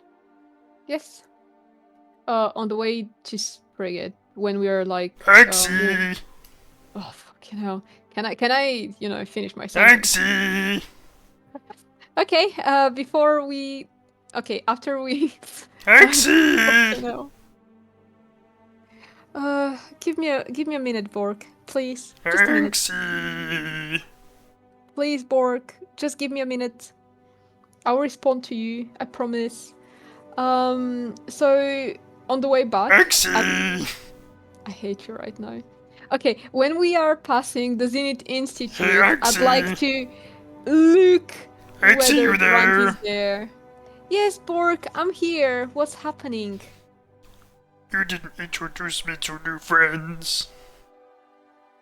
Oh, did you want to be introduced, Bork? Bork was watching all afternoon. Bork is sad. Sorry, Bork, I didn't know you were there. I thought you were sleeping. I was. Oh. Music was Bork. too loud to sleep. It was nice Aw. music. I actually got a question for you, Bork. Hmm? In your past, have you by any chance made a wizard or a magic user angry? Bork made lots of people angry. Like who? Mama, Papa, blacksmith, shop lady,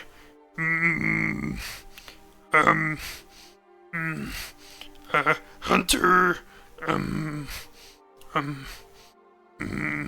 Dave,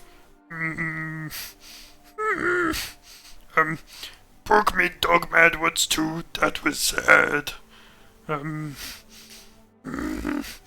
Lots of people who Pork talk to get mad, but not Pork fault. Who's Dave? Lots of people. Bork, Pork I'm not trying good to at remembering help you. names. Bork, I'm trying to help you. It seems like you've been imprisoned inside this ring I'm wearing, and yeah. Are you a real person? Do you actually live somewhere? Do you remember a place you used to live in or anything? Yes. Where? Home? Where's home? Home is where Mama and Papa are. And who are Mama and Papa? They are Mama and Papa. Well, you have to be, a bit more. Why you ask silly question? Mama and Papa are Mama and Papa. Answering questions seem needlessly reductive. I don't know your parents, Bork. Reductive is a very big word for this stupid ass orc. Yup. I'm relaying all of the conversation to my party members, so I don't have to repeat it afterwards. I just say hi, Borg. Hi! He says hi, Andres. So, Bork. Hi, Baylor! Baylor, he says hi to you as well. Hi, Bork. Hi! Hi! Hi, Zinni! And he says hi to you, Zinni. Hello. Where I is might Orc fucking kill friend? myself. He's sleeping somewhere. However, Bork, they're like,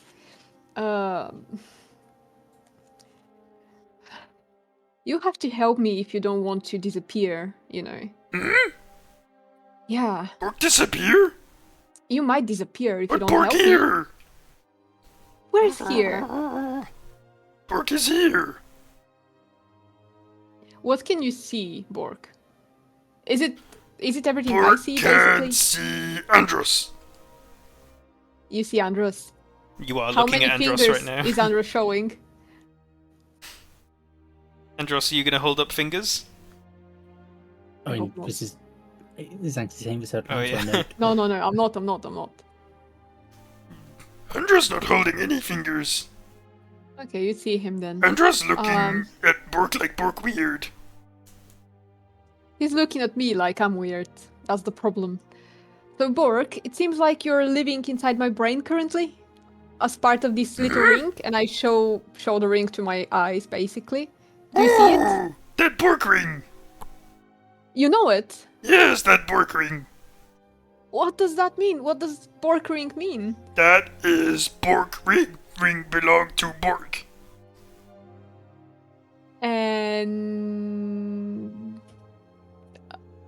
how does it happen that whenever I'm wearing it, you're speaking to me? We don't know. How did you end up in this ring? Me not in ring. Ring right there. Oh my god. I take the ring off. Do you want me to ask him while the ring is off? Because he's not gonna answer. Or do you want me to put it back on and ask? Put it back on and ask, what did you just see? Okay, I do that. Orc? Hmm? What did you just see? What? What did you just see? I removed the ring. Bork is looking at ring on hand. Not Bork hand though. What's the Bork hand? It not Bork hand. It nice and pale and skinny.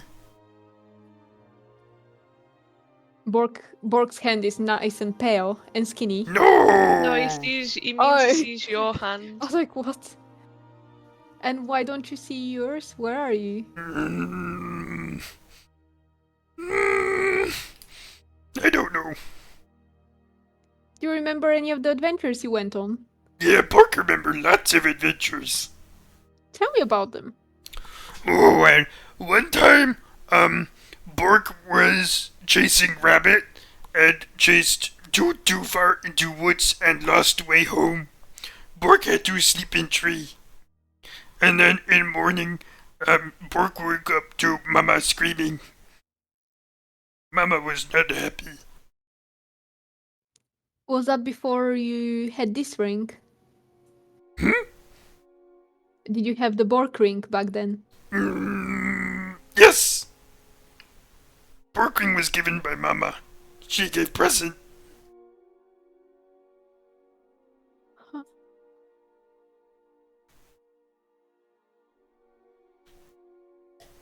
Alright, Bork.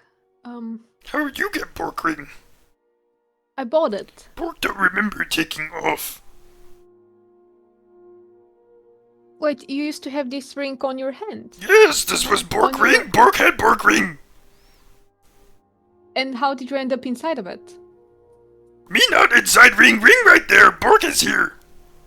Where is Bork? Bork is here. Don't see you. Me no see Bork either.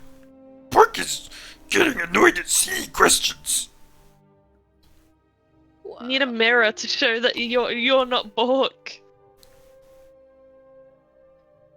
You look in the mirror and he'll see an elf looking back and he'll be like, huh? I think he realizes that I'm not him, but I think he's like a ghost or something, and he's like, I'm here, but you're wearing my ring or something. I don't know. No, So- because he sees through your eyes. Yeah, I know, that's the problem. I don't understand. So... Have Bork, you tried putting the ring on somebody else and seeing, what his reaction is? you have to get attuned. It will take a while. Okay, never mind. And once you do that, I will lose my attunement and I'll have to do it again. That's the biggest issue, but... I don't know. How about you make him count to 25 out loud, but you take the ring off mid-count and then put it back on, like after 30 seconds? Hmm. I don't think he can count. How does he Um, know that you're there? That's a good question. Because he's Bork? constantly referring to you as Anxie, but then Yeah, he's he asked looking me. through your eyes. Bork, how do you see what I see at the same time, but you also know that I exist? Can you see my face? Who face? Can you see my face, Anxie's face? No. So you're inside of my head. Bork here, Anxie. Bork knows see Where's here? Anxie. So technically you're part of me right now. Part of what? Anxie. No, Bork is Bork and Anxie is Anxie. But you're inside of my head. Bork, no one else sees you or hears you. And you see everything I see. No, Baylor see me. Yes. Hi, Baylor. Bork, if I don't tell him, he won't say hi. Hi, He doesn't Baylor! belong here. Baylor, Bork is saying hi. Don't be rude. Doesn't see you, Bork. He sees me, and I've been telling them about you. Oh, I'm sorry, but you might be cursed. curse? Yeah, I think you've been imprisoned inside this ring. I think you're part of it now. Bork has been told his curse before. You've been told that you're cursed. Yes. By whom? A shop lady. Shop lady? And who is she? Do you know her? She's the lady who owns shop. Bork went into shop one time and knocked like 8 things over. She got Bork a curse. So the shop lady cursed you, and She said Bork was cursed and Bork ran home cry. Hey, calm down, Bork. It's alright. We can help you. Bork, please calm down. Can you tell me more about this lady? What does she look like? Where was she? She was halfling. Halfling? She owned shop. What kind of shop? Shop. You buy food. She wasn't Okay. very nice. But Bork was always scared. You were always scared. Why did you go into the shop then, if you were scared? Because Mama asked Bork to go buy food. So you went to the... Yeah, Bork told Mama Bork was scared, but Mama needed more turnip. Okay. Was Mama a magic user? No. Why did she need... never mind. So what did you do exactly to make her curse you? She didn't curse Bork, she said Bork was cursed. Who Bork cursed knocked you? over, like, okay, maybe it was more like 15 things. And Bork was very, very sorry. Bork didn't mean to do it, but Lady got very mad and called Bork a curse. When Bork didn't know what that meant, but Bork ran home, cried, and told Mama, and Mama said curse is like bad thing that doesn't go away. Oh, but your mom could still see you. Oh, yeah. When was the last time you saw your mom?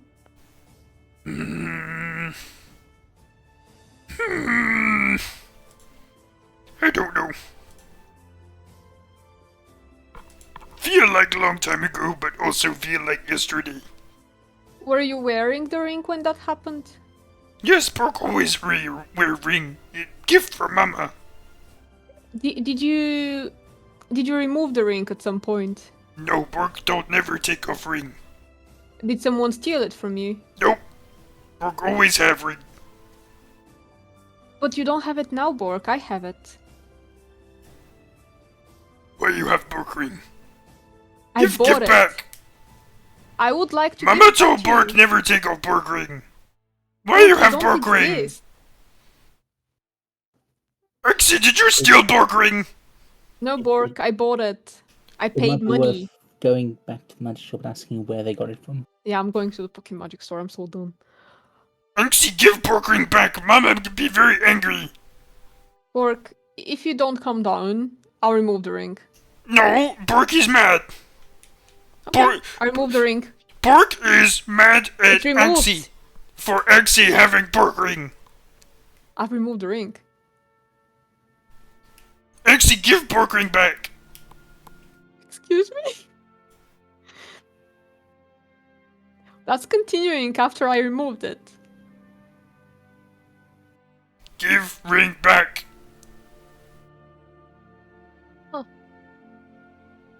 I hate it. I hate it here. Okay, well, walking ducks, where are we? I assume you've been like walking and talking, and people have been staring at you. I mean, how have I been talking if that's happening inside my head? Oh wait, yeah. You probably look really pissed off when you're having an argument with yourself. Probably looks very funny to your friends. I don't think Okay. anyone else would notice, though. That's fair. I've got a question. I've got a theory. What does Bork Mama look like? He didn't say. Can you ask? I tried. Is she an orc? That's what I want to know. Is he still with me, even though I removed the ring? Bork, That's a yes. What? what does your mom look like? Bork no answer more question until Exy apologize. I'm sorry, Bork. You mean it? Yeah, I mean it. Now tell me, please. Okay. Bork mom looked very beautiful. Bork mama is most beautiful orc mama in world. Was she an orc as well? Yes. Bork is orc, so orc. Bork orc. Bork is orc. Yes. Green skin? I've passed the ring to Andros and I've asked him to equip it. Is he still talking to me? Exy, why you give Bork ring away? I'm trying to see something, Bork. Bork ring is special to Bork. Yes, but you're not here, Bork. I'm trying to find you. Bork is I can't here. see you. Moving on, do you want me to try tuning to it? Yeah. Tuning takes a short rest amount of time. Can we find like, just a quiet place to go do that then? I guess we can do it at Spriggets, maybe. Where are we right now? We've been walking for a while.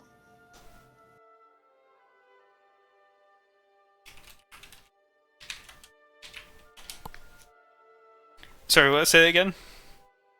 Where are we? You'll reach the end of the plateau and you can start to walk down if you want. Yeah. Did you get the ring back from Andros? Yeah, is we're gonna do that later. It's Well, not Andros worth still it has the here. ring. Doesn't... Nah, I'd ask him to return it. It doesn't really matter right now, because we can't stop for him to attune. Andros, I can attune while you guys talk to Spigot if you want. Yeah, I think someone's just fucking around with me. And I hate it.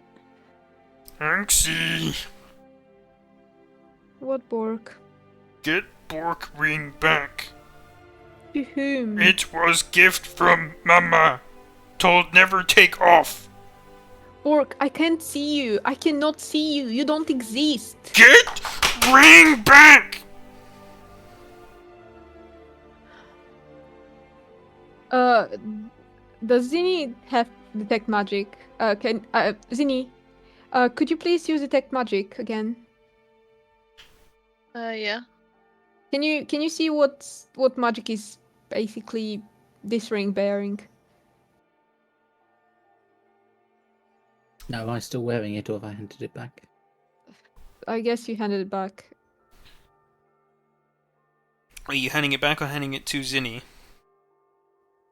I'm giving it to Zinni to check. See, Yeah, I now would've they handed just it- pass Bork orc ring around. Get back. Anxie! Borg is not happy. Neither am I, Bork.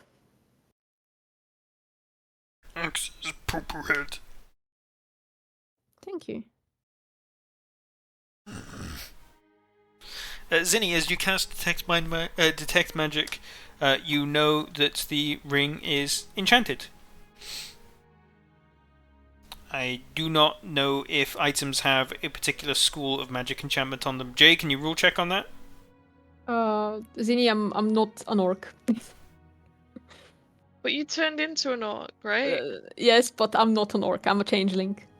Oh, is it Changeling. possible- What is a changeling? I think that fundamentally I don't. It's a different understand what they- race. It's just like So what if Bork is a changeling then? Basil? So what if like Bork's the real person and Anxie's the voice in the head? That would be No, fun. I'm asking.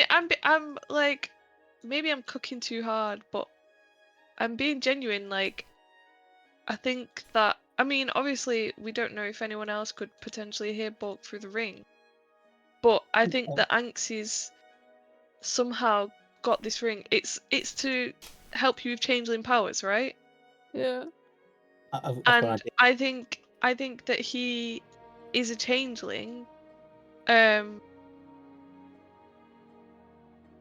and that can help us find out who he was and who his mum is, and try to find Bork if he exists in the world or if he's inside the ring.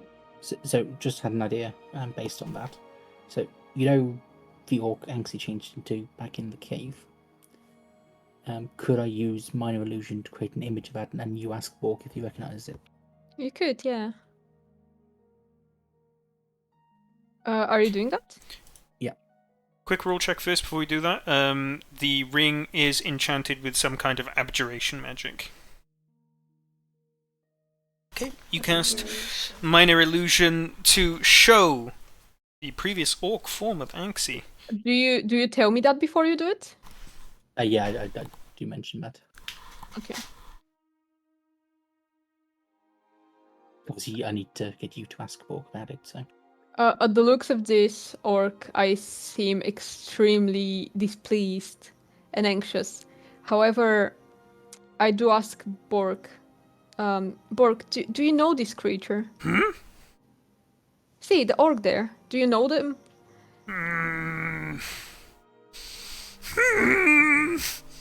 No. Okay, thank you. Remove that, Andros, please. He doesn't know him. Know her. okay, I dispel it.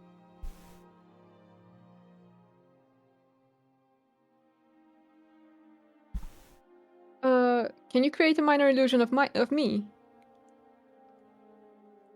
Just of your current form. Yeah. Yeah. Do you see that, Bork? Yes. This is me. Hmm. Do you hate me? If Bork wasn't so mad, Bork would say Anxie is pretty. But Bork is mad, so Bork will not say. Okay, thank you. I don't know, guys. I guess we just continue moving. Like,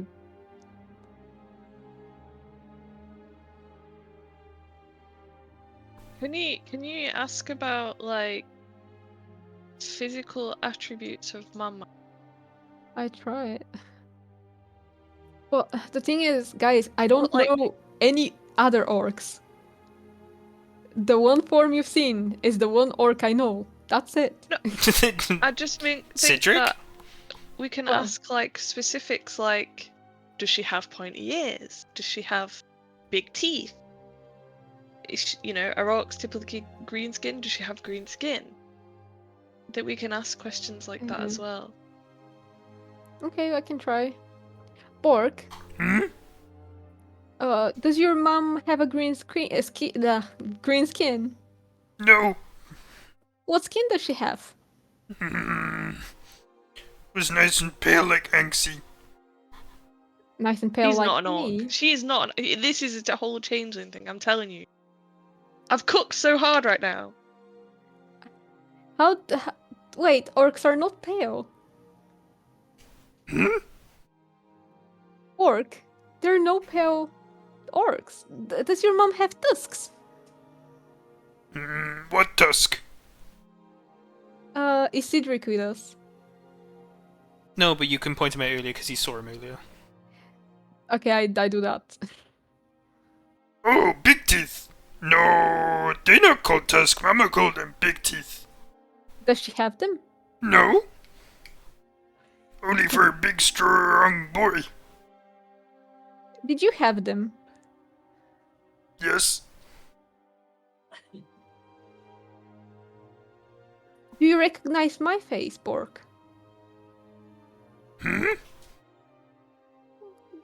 Is the minor illusion still up? Andros, you want to give a zoom into Anxie's face? Yeah, I can do it again. Do you recognize that?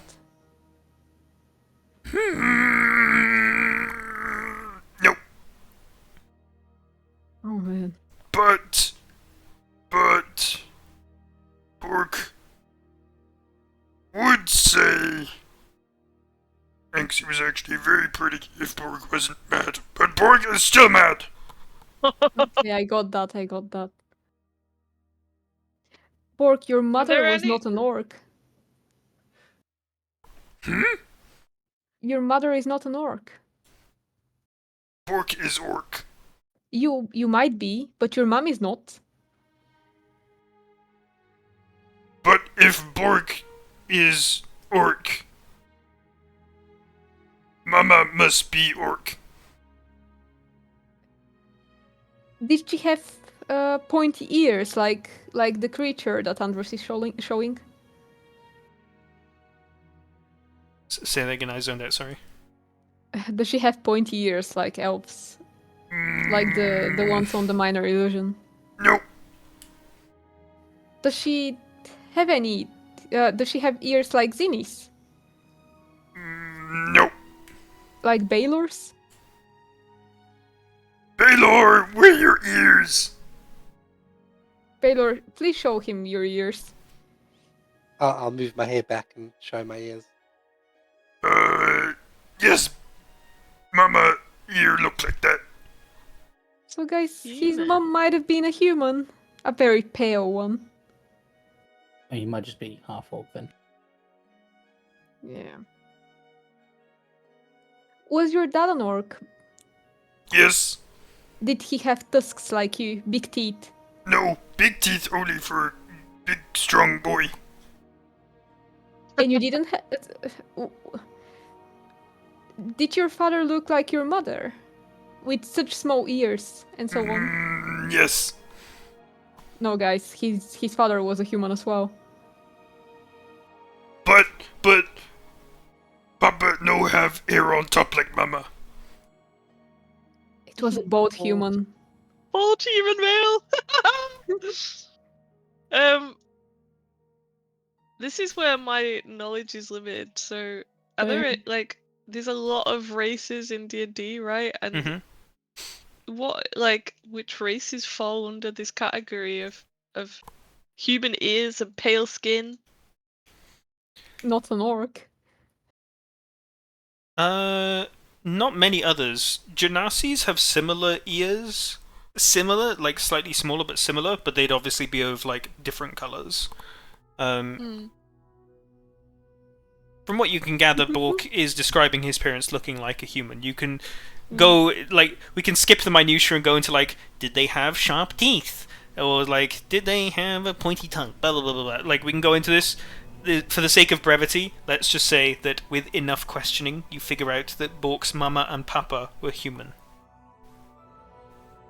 If I try to use my brain, even though it's extremely distracted right now, do I still think that Bork is part of this ring? Or do I think I'm going insane? Is there like a... I don't know what to do, honestly. You I gotta really make a have check no for damn that. idea. That's up to you to figure out. Yeah, I know. So, I mean, you're still attuned to it, so that could be what's linking you to him still. Did we go to Sprigid's place, guys? Can we, like... Yeah, we're Did I walking get- there. It's like a long walk from like the Lord's Mansion over there. That's driving me Why- crazy. Why did Bork's mama make him wear the ring? Did she ever say? It's to be safe, like something like that. Bork, why did your parents want you to wear the ring? Mama gave us gift. Said always wear. But you're not wearing it right now. So Just because Anxie took. I bought it. I paid for it, Bork. I spent lots of money on it, 400 gold. And Bork spent lots of time with ring. Well, yeah, I see. And time is most valuable resource, as Papa says. Guys, I'm so decursing this ring. I don't fucking care. So, does a changeling... Do all changelings... Like, do they take on the form of whatever they want? Well, no. As long as it is of medium size, or of same size to them at their point of growth, and we've humanoid, seen so it. bipedal. And you have to have seen it before. Yes, I can't create a creature like this guy's self. Yeah, she's I only haven't seen capable it. of mimicking exactly something she's seen before. Because from... So, is your form right now of the elven Anxie... It's not me. Okay. And the Is the orc is not orc your me. default... Okay, what's your default form? You saw it when The she got weird knocked creature. unconscious. So, The like a crazy-looking little- creature. Yeah, I just Okay. yeah, I just do minor illusion again. Just to show. that's my normal. You just see like an unconscious Anxie just on the ground, like in the fucking pose of Peter Griffin falling down the stairs, just fucking just collapsed, just unconscious. Or do you recognize this creature there? Hmm? Do you see that creature on the ground? Do you know who that is? Nope.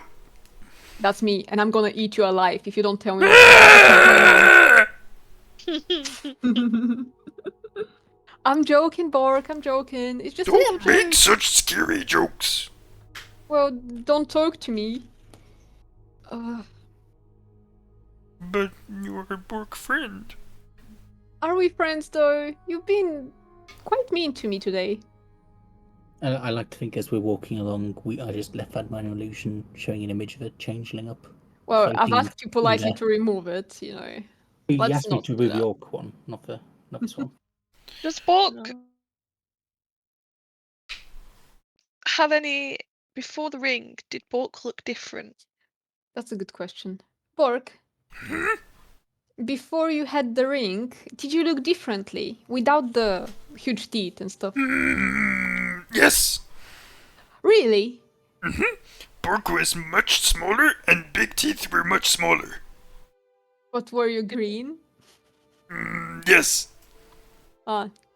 Well, he was just younger, guys. He's just a kid. I'm gonna kill myself.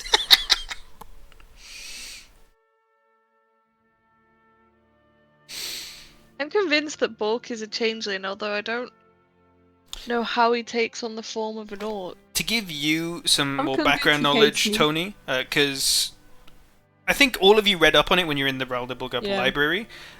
Changelings are fey creatures. They are from the same planet as elves, and they are just generally sort of like mischievous creatures who want to sort of like invade their way into societies and just mess about and have fun.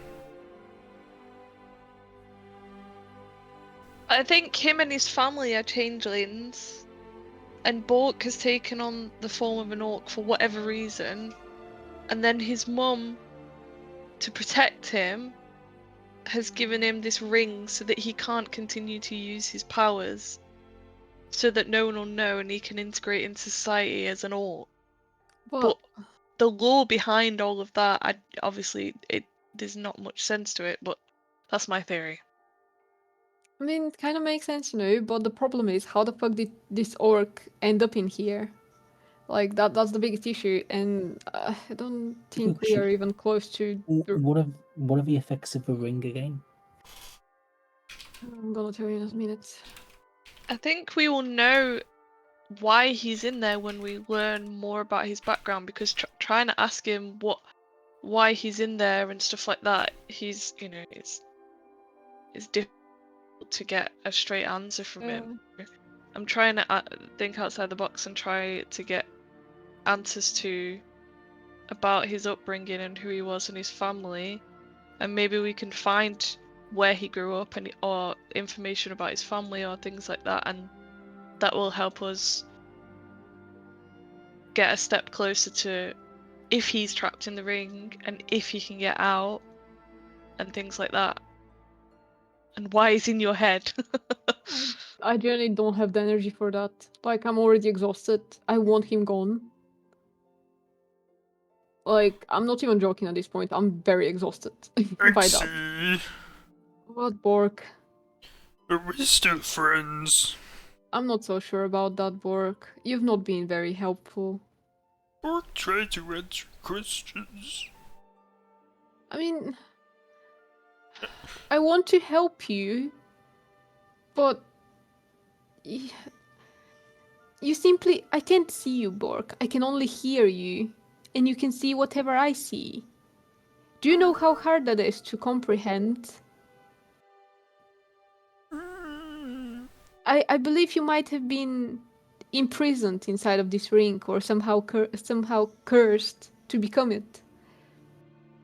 Exy's only friend Bork has. Do you not have any other friends? Everyone else get mad at Bork, and Exy mad at Bork too. I'm still talking to you, aren't I? Does that mean we friends? Yes, it does. Okay. But Bork is please, sorry for making you mad. it's alright, Bork. Please try to help me, though. Let's try to figure out what's going on with you. Oh, please. Bork's trying to help. Question. The ring says that creatures can telepathically communicate with me only if I allow it. Yes, That- it does. But that doesn't... So it doesn't mean that Bork is telepathically communicating to me, because if I had a choice, I wouldn't have allowed it.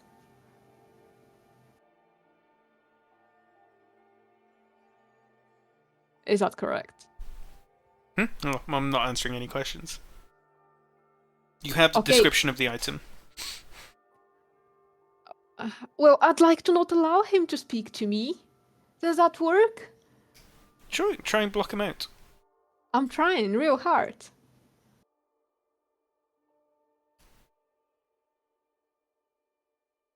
So we guess still it's- friends?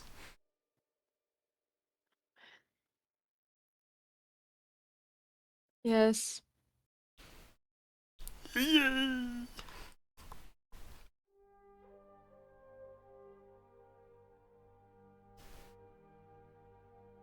So, where are we? Where do you want to be? At Sprigget's home? I'd say you're close. You've made it to the bottom of the stairs. You're passed by the Zenith Institute.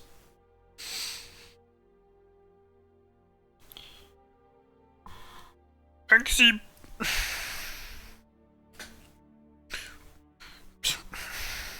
Yes.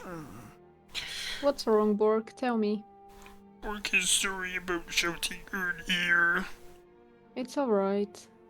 Mama always told Bork not to shout because it's very loud and scary.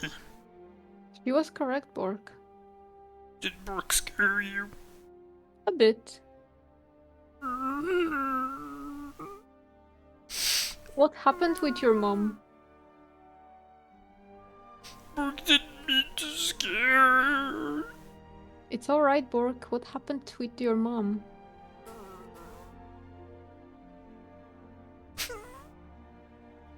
God.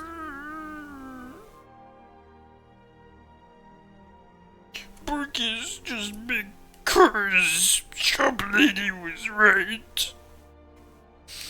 We're going to help you. Bork will leave Exy alone. Bork is sorry.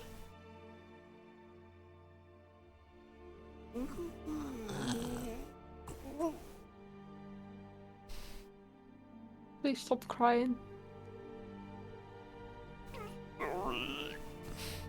It's alright, Borg. Please stop crying. We're gonna help you.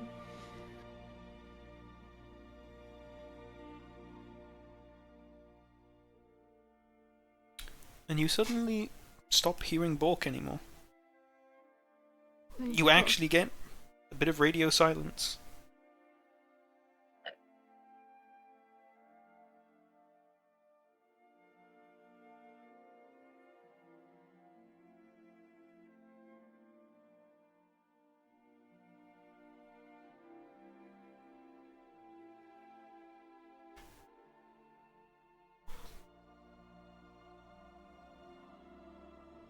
And did we get to Sprigget's home? If you're just walking in silence for the rest of the way there, sure.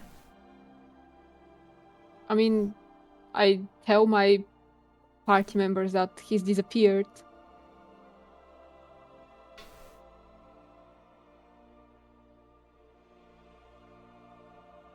Anything that the party wants to remark on before we arrive at Sprigget's?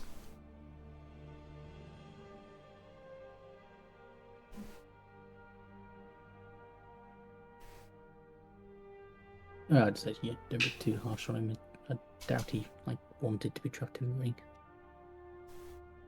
You didn't have him speak into your mind non-stop. And for you to not even be able to think on your own. It's not nice feeling that you might be going insane, you know.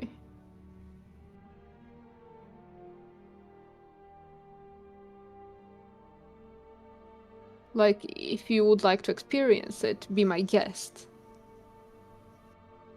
I mean, I offered to attune to it. Let's see if it worked that way. You can still do it if you want. Yeah, we'll give it a go. I said, while you're speaking to Sprigget, I can sit in the corner and do it. That sounds good, let's do that. Okay. And I pass him the ring. You pass the ring over to Andros, and you eventually make it to Sprigget's house, where we are going to take a very quick break, because I only need to pee for a long minute now. I'll be back in a sec.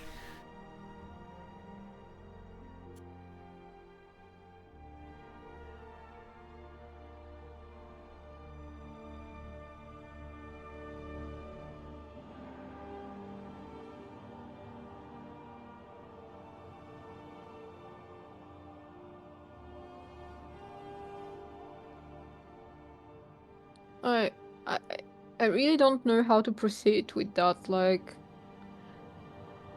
It's just extremely annoying. Well, I think first things first is to go to where you bought it and ask, where they got it from, because presumably they probably noticed that you put ring on and Orc talks to you. That's worth doing, but I don't think we would receive any information from them. That's the problem. If we can at least find out where they got the ring. Well, I mean, the thing is, you don't need them to tell us. You could, the whole, detect thoughts and so on. We can But get the information we need. you gotta keep in mind that when I'm detecting thoughts of someone, they know that I'm doing that, and they can also block it. So it's not like I can do it and it would definitely work. That's the problem. Yeah, but I mean, we can use the leverage of them selling cursed rings. Yeah, wouldn't look too good in public. Yeah. And so on. You reckon we should go to the magic place instead of Sprigget's first? And why did we want to go to Sprigget's to begin with? I You mean, already there's a talking about few it. reasons. He was the one that can decurse it, and also he wanted to see Zini again. So there are more things to talk about with him. That's why. Okay, Zing's fine. I wouldn't decurse it yet. Do no more at least. I'd like to use it, and I can't use it while an orc is speaking inside my brain non-stop, you know. I mean, you still can use it. I can't. I couldn't even ask a question earlier because of it. What were you wanting to say to me, by the way? Because Bork was just going to interrupt you no matter what. A few things. I wanted to see what's happening inside of the Zenith Institute, so that went to shit. Then I was asking whether I can basically ignore, basically try to interrupt the communication with Bork, because that's what the ring is saying, and if that's a telepathic connection, then I should be able to interrupt it. But yeah. Can we, instead of going to Sprigget first, go through the magic store? Immaculations. Sure, it's like pretty close by. Yeah, I think it's before Sprigget's. Or something like that. Is Baylor and Zinni back as well? I don't know. Yeah. Yeah, I'm here. Okay, cool. Let's carry on then. So, it's starting to become nighttime. The golden sky is starting to dim, but Immaculation is still just about open. Okay, I try to get in. Ding, ding, ding, ding. It's As the door still opens. the guy that sold me the ring working. Same guy stood prim and proper at the front of the store, or behind the desk rather. Okay. I assume I still haven't given my ring to Andres because we're not going to Sprigget's right now. Sure. I go towards him. Hello, sir. A few days, well, not a few days, yesterday, I bought this ring from you. I hope you remember. I do However, indeed. excuse me? I do indeed remember. Lovely. Excuse me, I wasn't informed that this ring is cursed. That's because it isn't. How sure are you of that? Because I'm very sure we check all our objects to ensure that they are not cursed before we sell them. so is that a feature then? An orc started speaking inside my brain, saying that this is his ring and his mum has been given it to him and has told him not to remove it. However, obviously, now it's on my hand, right? And it's been driving me quite insane. That's preposterous. Simply not true. I casted an identify spell. I know the exact description of the magical item in question. Such a thing is not a feature of the ring. How Wait, does it didn't- happen then? I mean, Anxie, didn't you get Sprigget to cast Identify on it as well, and he did say it was cursed? I believe so. Right, Dax? I think that happened. Sprigget did not tell you it was cursed. He But said he was willing to he could cast remove decurse it. on it because it sounded like it could be a curse. What you were describing to him. Hmm. Did you have anything else that you'd like to report, or is it just more slanderous accusations against my business? No, sir, that's not slander. I'm just trying to. No, Check what- it is slander. You are claiming I have sold you either faulty goods or goods that are with some sort of ill intent. There's nothing of the Because- sorts. Because that feature has been happening. You can. It is I not don't know what to tell a you. part of the ring. Do you remember where you got it from, at least? Maybe that can be helpful to us. I bought it from some trader wandering through the island. Brought it Was it from a woman? mainland. Oh, okay. Was the trader a halfling woman? No. Do you have any description of them? Yeah, they were a grizzled old human man. A trader I've bought many magic items from, none of which have had such uppity customers after they've been purchased. Was he bald? Was he bald? Was he bald? I'm pretty sure he can hear. Wasn't. And you're certain that such feature or curse is not part of the item? I am absolutely certain. I would never sell a good that had a feature or part or aspect that was unbeknownst to the buyer upon purchase. Have you ever heard something about Bork, the orc? No. Curious. Well, sorry if I've offended you. It's just been. You have, and I hope that the next time you enter my shop it is with a sense of decorum. Sir, I've been trying to be extremely nice, but As There's have been a I, creature- my dear. I understand. Well, It's time for me I to hope- close up shop. Oh, sorry. Before you close, you were selling an amulet. Last time I checked. Not how much was that? tonight. Leave the shop, please. alright. Well, thank you. Good And I day. leave. You all turn around, and as you are leaving, who's the last one leaving the building?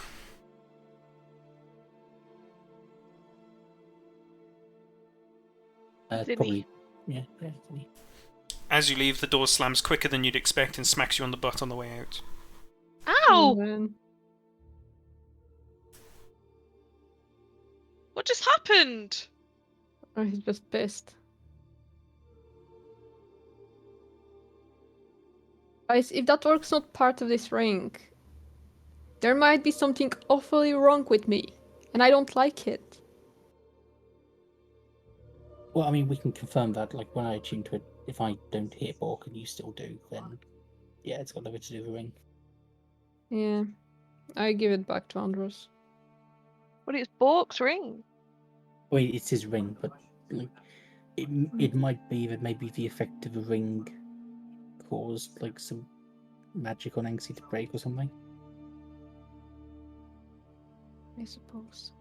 So that I can describe what the ring looks like, by the way, it is a silver band, but the band itself is a coiling snake.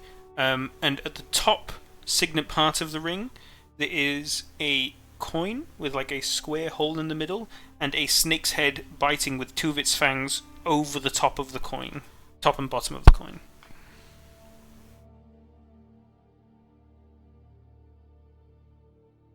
I was kind of hoping it was a ring with just a giant orc's face on it. Nope, it had no indication of orcs when I bought it.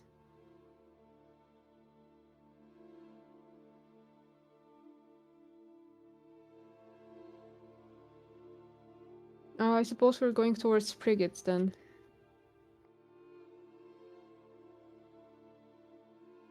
So you're going to head to Sprigates now? Yeah. Okay. You head on over, it's not too far away, just like a their old 10-minute walk. And you reach Sprigate's house.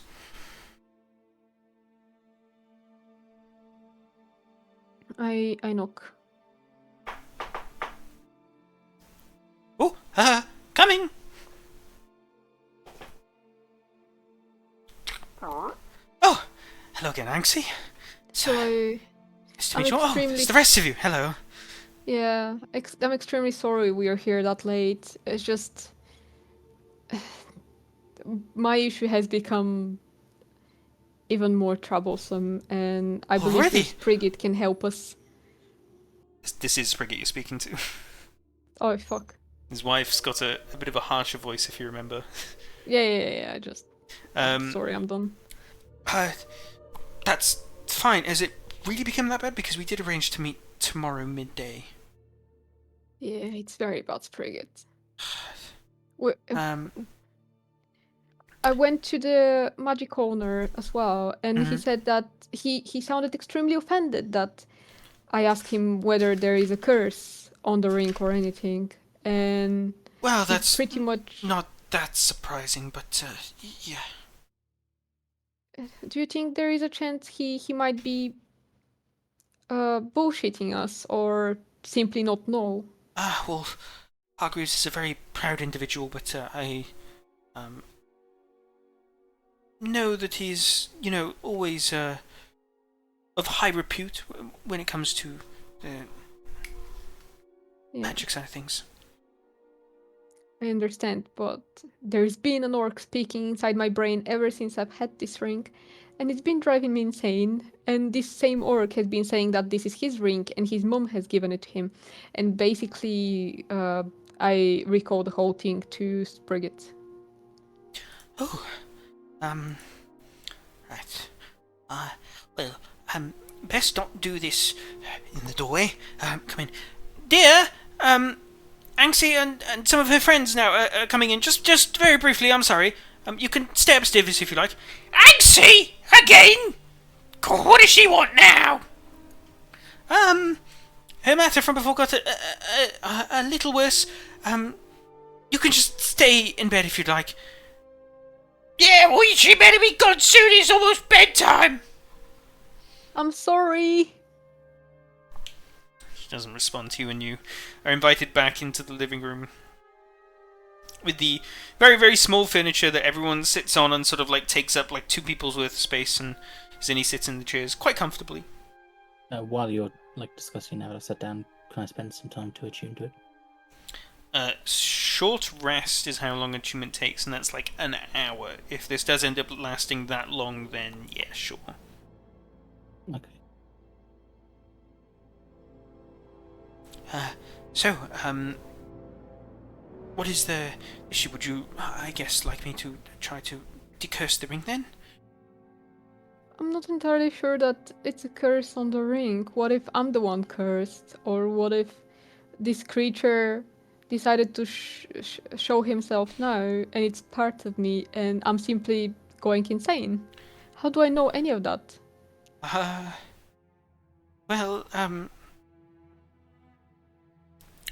Well, have you recently come into contact with any incredibly old magical artifacts? Have I? Aside from the ring. I mean, there's this giant door we found in the forest. Is that an artifact? If I try to recall, have I? I'm I don't know, not sure. Anxie, you tell me. I don't know. I don't think so. Have you come into contact with any older, divine or not, celestial beings? I don't think so. Any demon or devil beings? Not really. And lastly, any eldritch beings? Well, sort of. We fought a few. Oh, of course, the shambles. People haven't reported curses from those such things. Well,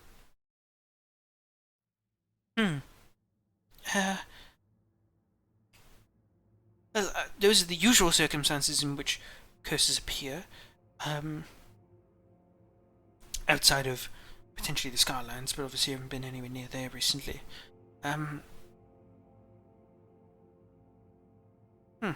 I personally wouldn't believe you to be cursed. What makes you think it may be some kind of curse? Well, I thought it might be a curse on the ring or a creature imprisoned inside of it. But I don't know anymore. If neither you or the magic store owner could figure out that there's something inside of this ring, maybe there's nothing and it's all in my head. And I'm extremely worried that I might be just going insane.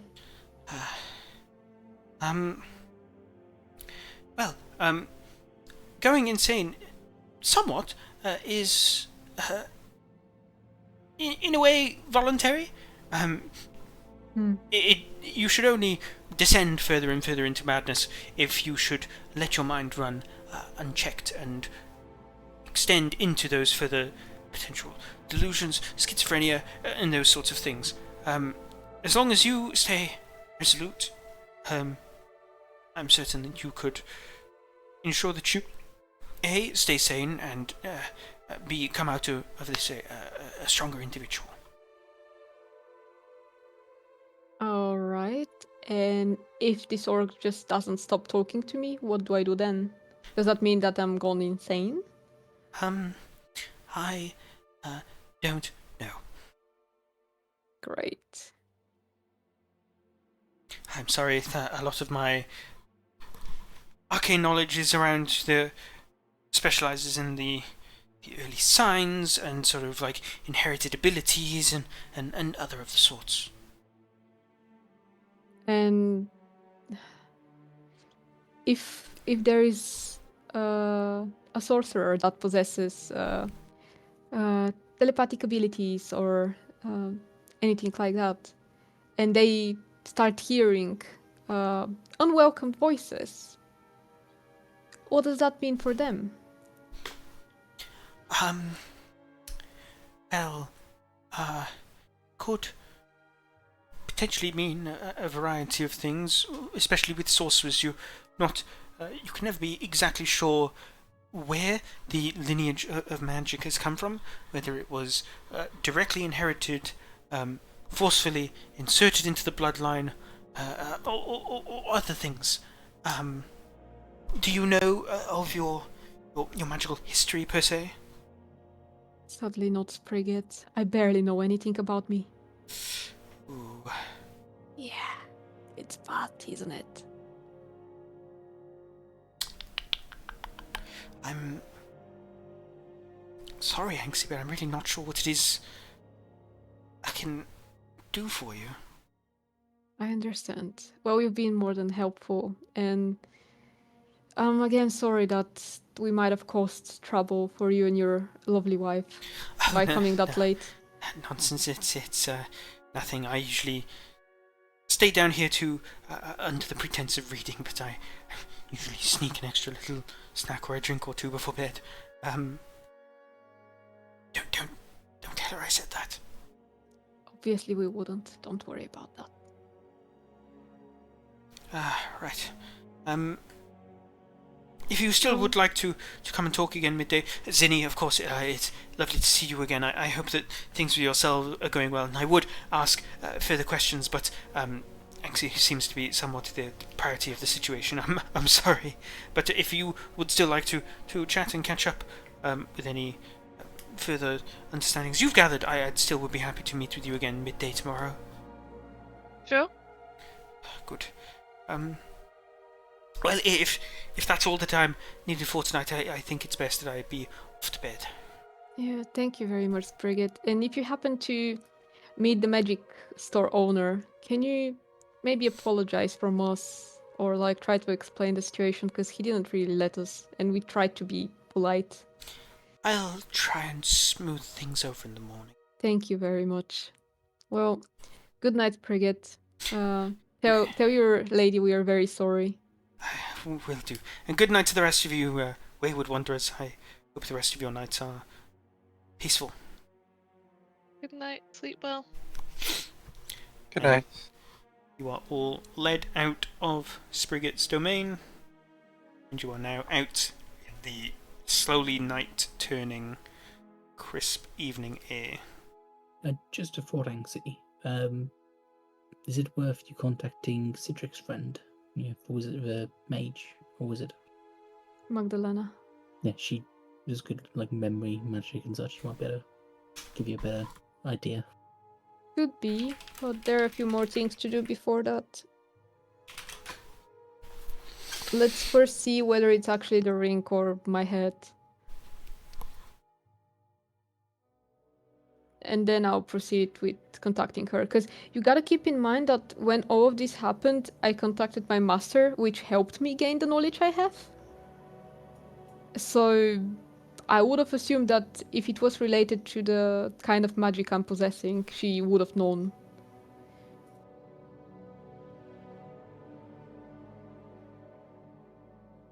That's why I'm so freaked out about it. Anyway, what is the plan? Because we had that plan of going and do the scouting next to the statue that's behind the inn. Are we doing it like tonight, like during this night, or are we doing it later on? If you're all up for it tonight, let's do it tonight. Yeah, I mean, if we head there, have a rotation of who's watching it, and while I'm off rotation, if it's like an hour, I can attune to the ring and we can work that as well. Yeah, we can do that. I can watch for... Just a second. I can watch definitely for 2 hours. So you can definitely be able to attune in that time. It gives me time to attune, and then if it doesn't change anything, you can attune back and carry on using it. Okay, so let's do that. I'll be watching for an hour while Baylor is part of the statue, or something like that. I don't remember what exactly we talked about. I think if we can go back to the inn, so I can send a message. to Adriana's, and then we head to the statue after that. Yes. Yeah, that's fine. Can we expedite that so we can do it tonight, maybe? All of it. Do you have the message ready? I'm preparing the message at the moment. I'll have it. I'll have it Okay. ready by the time we get back to that area. Okay. Is there any conversations you guys would like to have as you make your way back to the ladies' garden? Not really, no. Just to make sure, we have at least 1 or 2 people on watch, invisible, looking at the statue, while Baylor is actually part of the statue. Is that correct? So Yeah, you said yeah, I think if we just have like a rotation of people watching it. Okay, so I can do it for 2 hours. You can do it indefinitely, Andros. And Zini, do you have invisibility prepared?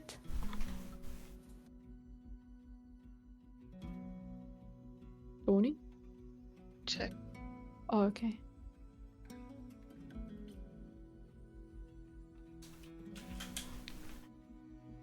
I don't think I have this spell. You must have invisibility, but you probably haven't prepared it. It's not listed amongst any of my spells. Strange. I think because I picked like can't remember what it was called, but that gave me invisibility, and then we changed it later we on. did, yeah. because-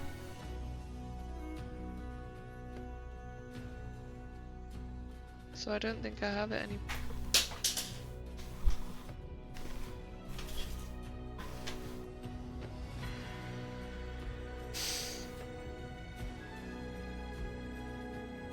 So you guys are heading to the ladies' garden, yeah?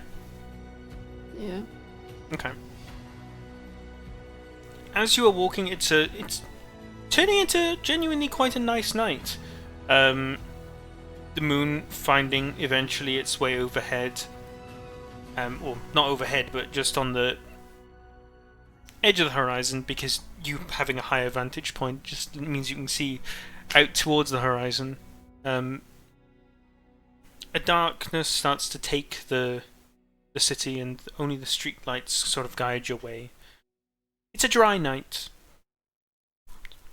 Crispish, coldish air.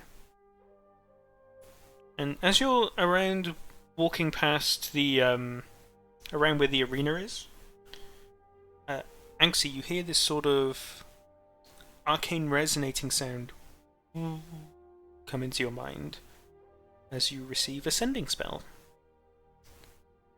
And it is Dranth's voice that speaks to you. Okay.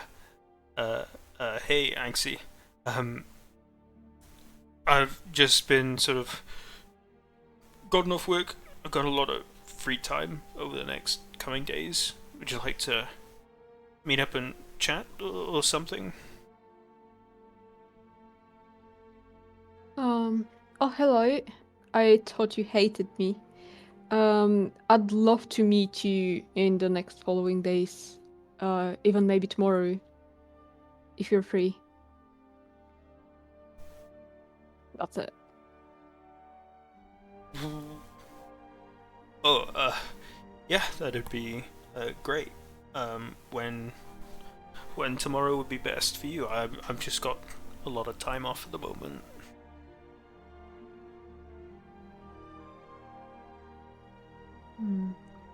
We have plans for midday, guys, right? Guys? Uh, I don't Frigate know. wants to see me, but I don't know. Yeah, the thing is, I have questions for Sprigget as well. Which you can ask him, actually. 'Cause he might trust you a bit more.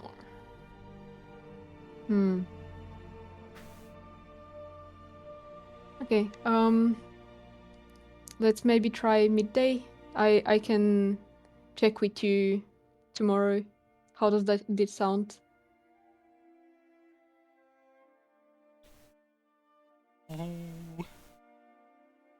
Oh, yeah, that sounds good to me. Do you want to come up to my place, or should I go down to yours? Whichever is more comfortable for you. Make a fucking And- decision, woman. You were literally torturing me for an hour. Like, you deserve that, dude. Jant is burning Like, spell slots for you. You're not torturing me, you're torturing him. okay. I'm burning my spell slot now. Okay. Well, let's do your home. Where is that? Oh, it's in the Institute, but I can meet you outside of it if you'd like. Okay, that's it. Alright. So you've burned a third level spell slot and he burned 3.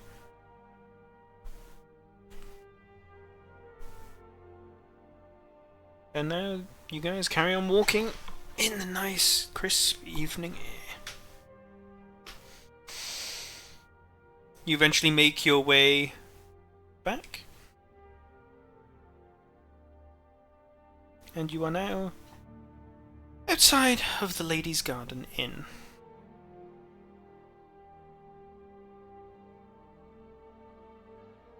I'm going to go straight up to our room, go to the window, and find a bird. Well, funnily enough, Baylor, as soon as you go back, you do find a bird. A bird that is already there and waiting for you.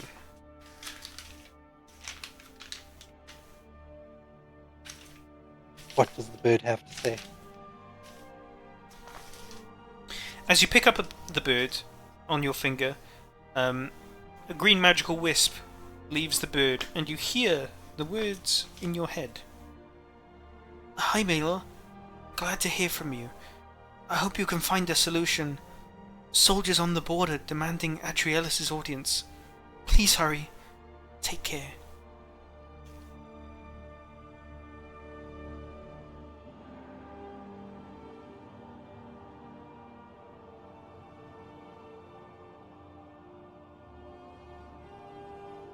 That's concerning. That is quite concerning. Is everybody else up in the room as well? Yeah, I followed you for sure. I'll share the message with them as well. Uh-oh. What did the message say, sorry? They're hoping I can find a solution, and Dewey has soldiers on the border of the forest demanding an audience with Adrielis.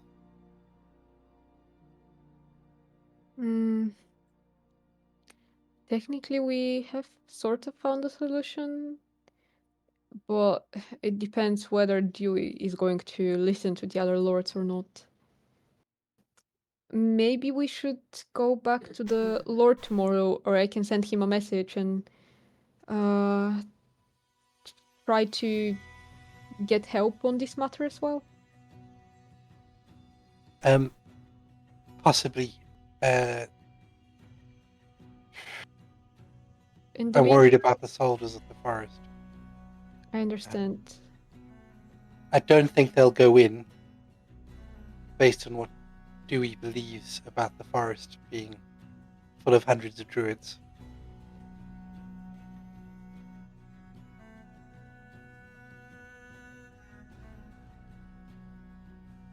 I do believe that you need to get in touch with Adrealis, because even if we manage to stop what's currently happening, the meeting in 2 weeks is still something that he should be present to in order for all of this to stop. Yes. He'll need to be present for that meeting. I don't know if he can be, but if he can't, I'm sure you'll have a representative who can be present for him. Yeah.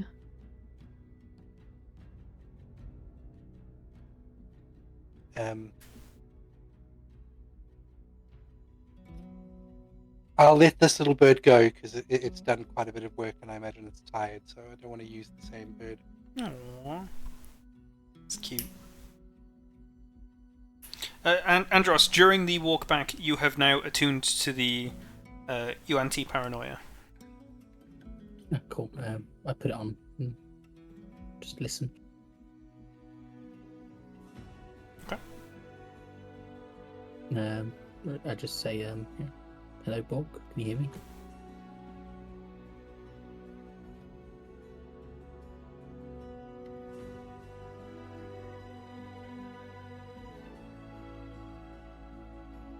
Okay, well, this isn't a good sign, Nancy. Oh man. Bork, are you there? It is very important that you actually speak to me. I mean, nothing here either. Can you say it out loud so that you can hear it via me if you're going to talk to me? I also say it out loud as well.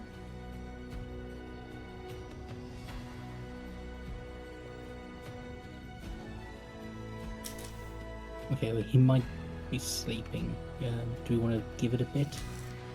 Yeah, you should keep the ring for a while. We keep it for like the next 12 hours or something, and if nothing happens, then swap it back.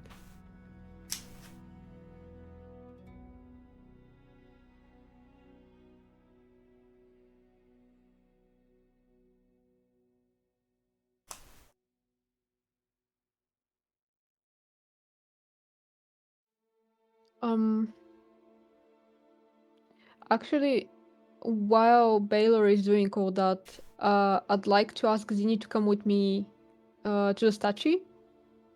Okay. Baylor, what are you doing again? So I'm going to look for a bird that I can send a message with. Animal handling check.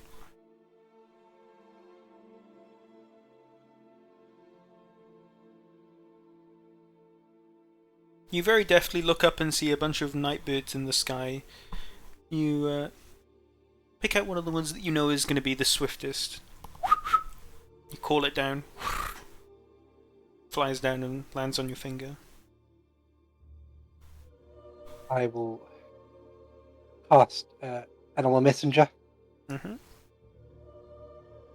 I'll describe Adrianus and where to find him. Mm-hmm. And the message is, Baylor here. Met with Lord Hathford. He requested a meeting of all the lords in Ralnibelga. Expects you to be there in 2 weeks. And as you say this, slight little green wispy energy starts to float around and imbue in the bird. The bird cocks its head at you and flies off into the night. Can you post that in your notes section of Discord just so I can find that easier in case we... Thank you. Okay. So what's going on now? We are outside next to the statue. And I'm sure your rest of your group is going to come join you pretty quickly as well. But Well- is there anything you want to do while they're not there yet? Well, if it's me and Zinni, and if the statue still has, the magic on it, the defacing and so on, Mm-hmm. I'd ask Zinni politely to dispel it. I don't think it was the face originally, was it? It was. Had big puffed out cheeks and two big buck Was- teeth. I did. That was the plan. We dispel it, then hide there and see who's gonna deface it again.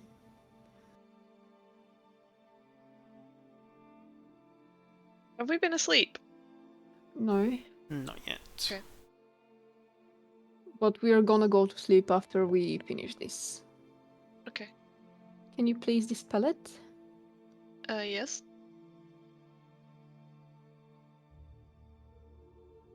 Does she This have to roll for it? It just does that when I click it. Doesn't Yeah. Roll me I a guess I wisdom check roll again. wisdom. Yep.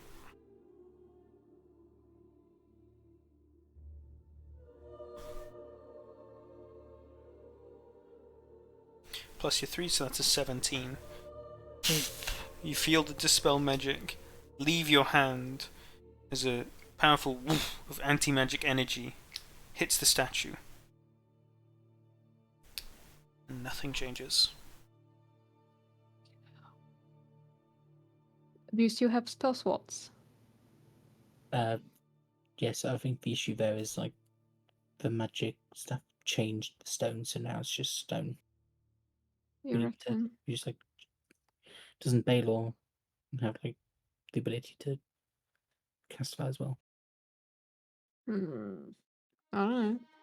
Yeah, I can dispel magic, but Not dispel magic, shape stone. no.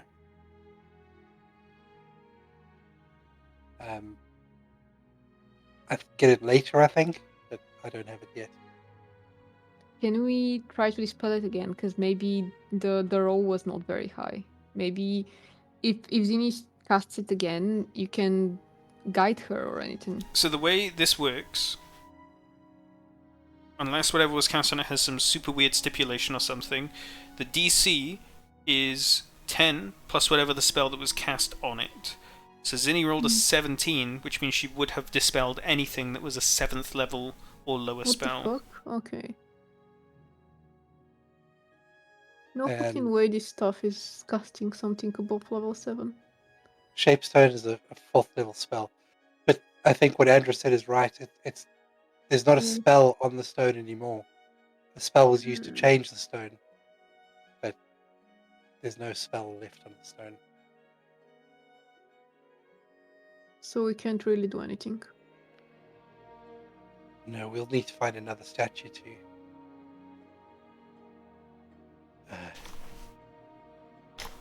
camp out at or watch. Oh, man.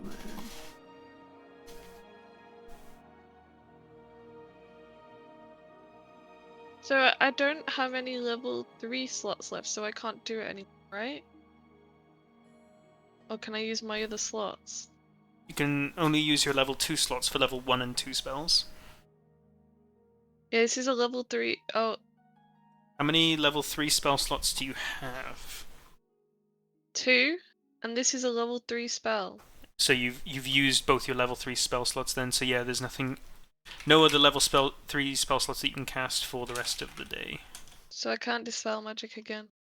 Yeah, but it's not magic apparently anymore. So we can't do anything. What level I are you mean, level- guys? Level 5. Level 5. 5. Yeah, you only have 2 3rd level spell slots. Yeah, just double checking. Okay, so looking at the map, there's a statue north of Ladies' Garden as well. Quickly check that one. We could go quickly there, I suppose. I'm guessing we're at the south one. Like here. We're there, yeah. So there's the one just north of it here.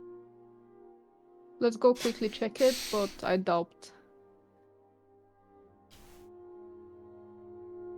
Okay. You run over. Well, not run, but actually, are you running? I don't think so. Okay. Just say a Say brisk fast walk. You head on over to just in front of the Masons Guild, and you do indeed find a statue. It is of a rather gruff-looking human with a pickaxe slung over his shoulder and a chisel in his other hand that's lowered down by his waist. It's not defaced. It is not defaced. I suppose we scout here, guys. Okay, well, I cast alarm in a 20 foot cube around the statue. Find it one sec.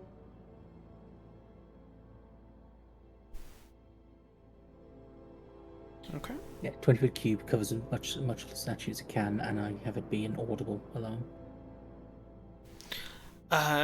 20-foot cube around the statue, so would that just... I mean, it's a 20 foot cube, and I'm fitting as much of the statue within that cube as I can. Okay, the statue is... Statue's 5 feet by 5 feet. So it's like 1 square. And you have a 2x2 square, so how do you want that aligned? Wait, no. It'd be a 4x4 square, sorry. 20 feet. So do you want it, like, the statue in the middle? Do you want the statue just on the side? I have the statue in the middle of the alarm area if possible. Close as you can to the middle, but I imagine mostly because it has to like slide one way or the other. Actually, no, The you idea can put being, it like- slap bang in the middle. Yeah. The idea being like anyone getting within like a foot of a statue would alarm it. Okay. And we need to decide what we're gonna do, because I know that Andros can be invisible pretty much the whole time. I can be invisible for 2 hours. Zini and Baylor, what are you doing? I I just wanna. Sorry, go Oh. ahead. no, go ahead.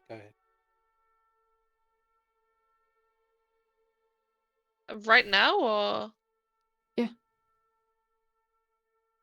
I'll just follow someone. Well, you need to either hide somewhere so no one can see you. If you stay within like 60 Uh, feet of the statue, you should yeah, hear the alarm when it goes off. I'll hide. Do we have pass without a trace maybe for Zini? Anyone? Pretty sure it only lasts a little bit of time, right? Oh yeah, it lasts not long. Fair. Yeah, never mind. Yeah, it only lasts an hour. If you wait around a corner or something. If we went to bed, I could meld into stone, but until then, no, I don't. I just have to hide. Yeah. And while they're deciding, I just find like a dark corner and sit down and go invisible and just Okay. wait there. Baylor, you are virtually blind in this. I'm back gonna alleyway, cast. though. I'm gonna burn my last 2 level 2 spell slots, and I'll cast Dark Vision on myself and on Anxie. Because Thank Nancy was fucking also God. basically blind as well. So Yeah, two yeah, of yeah. you have dark vision for what, 8 hours? Yes. And once And he the does Super that, Dark Vision as well. yeah, I cast invisibility on Oh, not myself. that one. Sorry. That one. So, are you guys going to be hiding in separate places to each other? Because, Well, I'm going to then burn a wild shape charge and summon familiar mm-hmm, in the shape of an owl, mm-hmm. and I will instruct the owl to sit on top of a roof with vision of the statue. Okay, I've just marked where I'll be waiting. okay. And then I will burn a level 3 spell slot and meld into stone, and I will slide into the stone statue. How long does that last?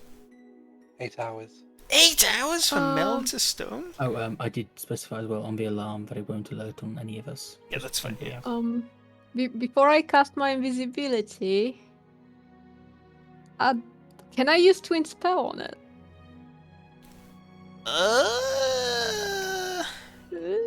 Doesn't have a range of self. What's the range of invisibility? Just give me a second. Pretty sure it's touch. Yeah, I'm pretty sure it's touch as well. It's touch, yeah. I mean, I think it is valuable because the only thing it does mention that it must be incapable of targeting more than one creature at the spell's current level, and the current level it does only target one person. So Is correct. Okay. Can I use it? Yeah. Both me and Zini are invisible. Okay. Lovely. So are you going to be hiding together? Because you are potentially looking to stake out an entire night. And if you go an entire night without sleep, you're going to roll a con save to get an exhaustion. Yeah, We've got- let's stay together. can Nothing. Okay, well, if they're already invisible, what we'll do is I'll go off and rest, and then come back in like 4 hours or something to take over. We could be here for 2 hours, the two of us. Would 2 hours be long enough to not get an exhaustion if I go rest for now? What will happen tomorrow that will make an exhaustion bad for us? Nothing really. So we can take an exhaustion point. Technically, we can. Yeah. Okay, Yeah. fair enough. I don't know. Dax is our DM, so anything could happen. Anything could happen, yeah. But we've got nothing planned. Also, we have plans. Basically, they're literally speaking to other people. The thing is, we can literally just stay here till like early in the morning and go to bed afterwards. And sleep till midday. Or Exactly. almost midday. Yeah, good that point. was Yeah. my plan. Yeah, let's just stay here and watch then. So you're going to be staying up all night. And sleep till midday. Okay, yeah, because that should would get work. rid of your point of exhaustion straight away as well. Yeah, I'd say just make sure Exactly. that Zinni and Anxie split up so that we're covering more. Yeah, Yeah, And- yeah, obviously. So where were you standing? I've marked it with a little red mark on the map. All right. And where is Baylor? Is he part of the statue? I'm part of the statue, and I'm Okay. linking with my familiar to see through its eyes. Okay, I'll go next to this place here then, in front of the statue. And try to That's be behind somewhat... the statue. The statue's facing out into the wider open space. Oh, It's I'm facing retarded downwards. then. Okay. So either me or Zini should go there, and the other one should go somewhere in here. I have better vision right now because of what he casted on me, so I can come here, basically. Okay. And Zini can be on the green spot. I can't see any of these marks that you're doing. Am I stupid? Zoom in on the statue just above the ladies' garden. Actually, how far away is that, Dux? That's quite a long ways away. Because...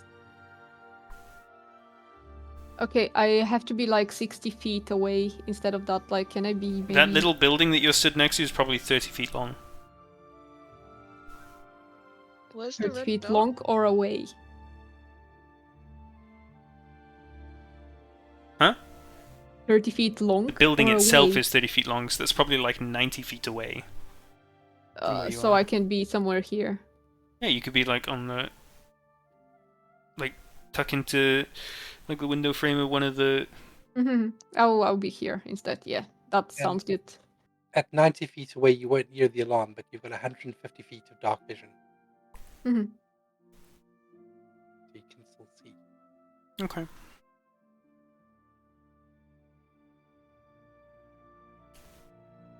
And now we wait. What about red?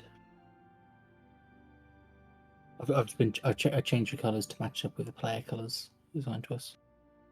Like green Zinni, yellow is Anxie, blue is me, and Baylor's on the statue anyway. Yeah, that's it then. Okay, you said red dot, so I was like, Yeah, I where? originally used a red dot, but I It changed was a it red to- dot before, yeah. I figured it'd be easier to use our colours. Okay, so then we do that. Let me know when 1 hour passes so I can recast it and finish up my story points and spells. Oh, invisibility? Yeah. Okay. What level spell is that? 2. 2, okay.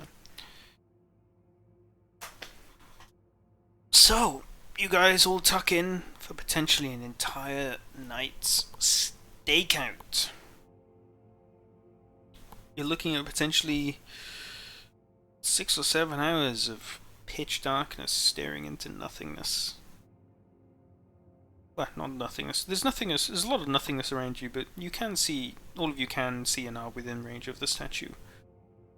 Some more literally within range of the statue than others. It's a slow night. And you Can Zinni can't- fall asleep?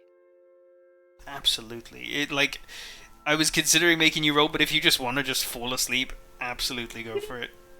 It'd be funny.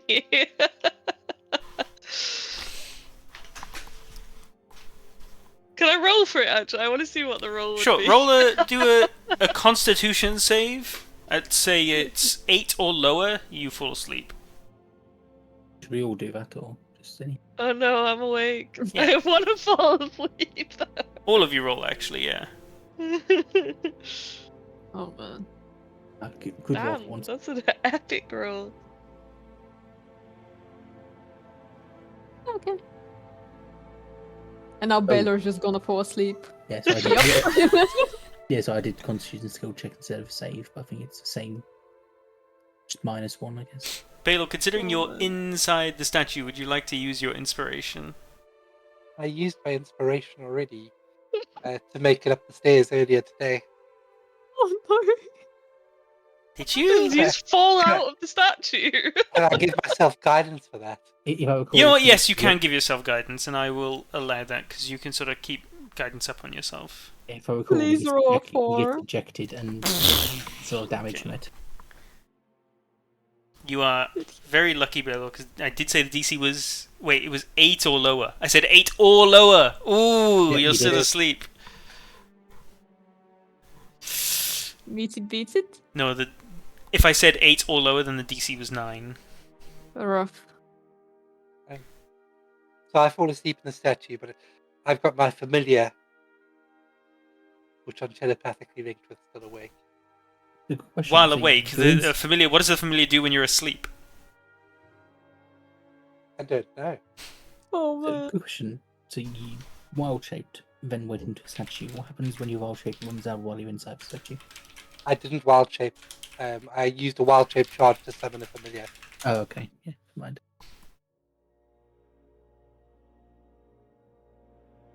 Oh, it's Constitution. Oh yeah, never mind. Can I fall asleep anyway? So it becomes basically its own creature, and it's going to do whatever it wants. You have basically just summoned an owl. Oh man. It's a fey owl, not just an owl. Okay. Do we know that he's asleep? Is there any indication? Actually, all of you roll me group perception checks now. Not you though, Baylor.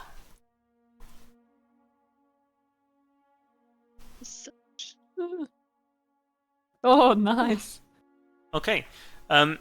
It's pretty obvious to see, but as Baylor is asleep and you've always got eyes on the statue, there are just times when you see some sort of like arms start to stick out of the statue's like leg. It's just like sort of like limply just like lying there as he sort of just in the statue. Okay, I used telepathic speech on Baylor.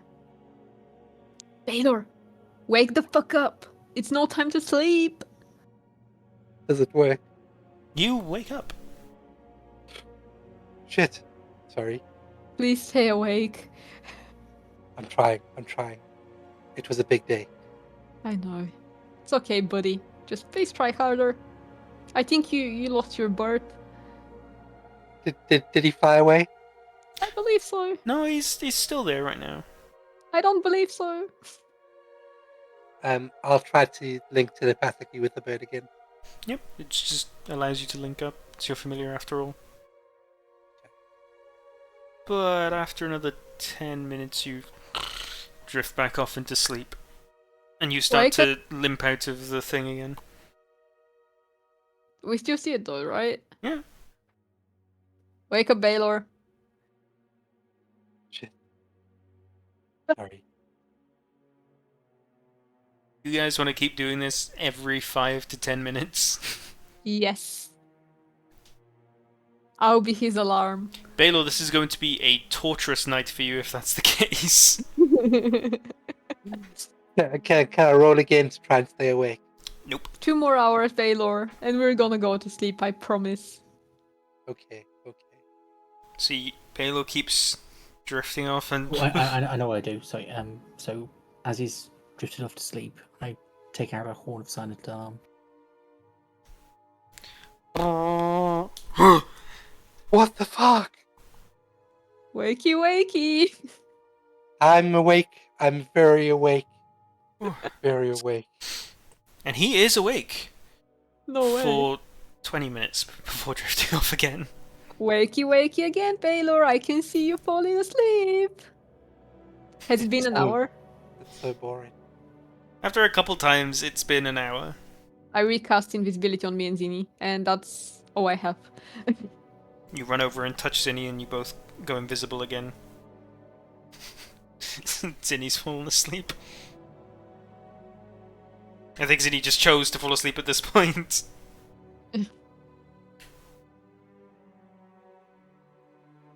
Hard work for a little gnome. Do you put her invisible again, Anxie?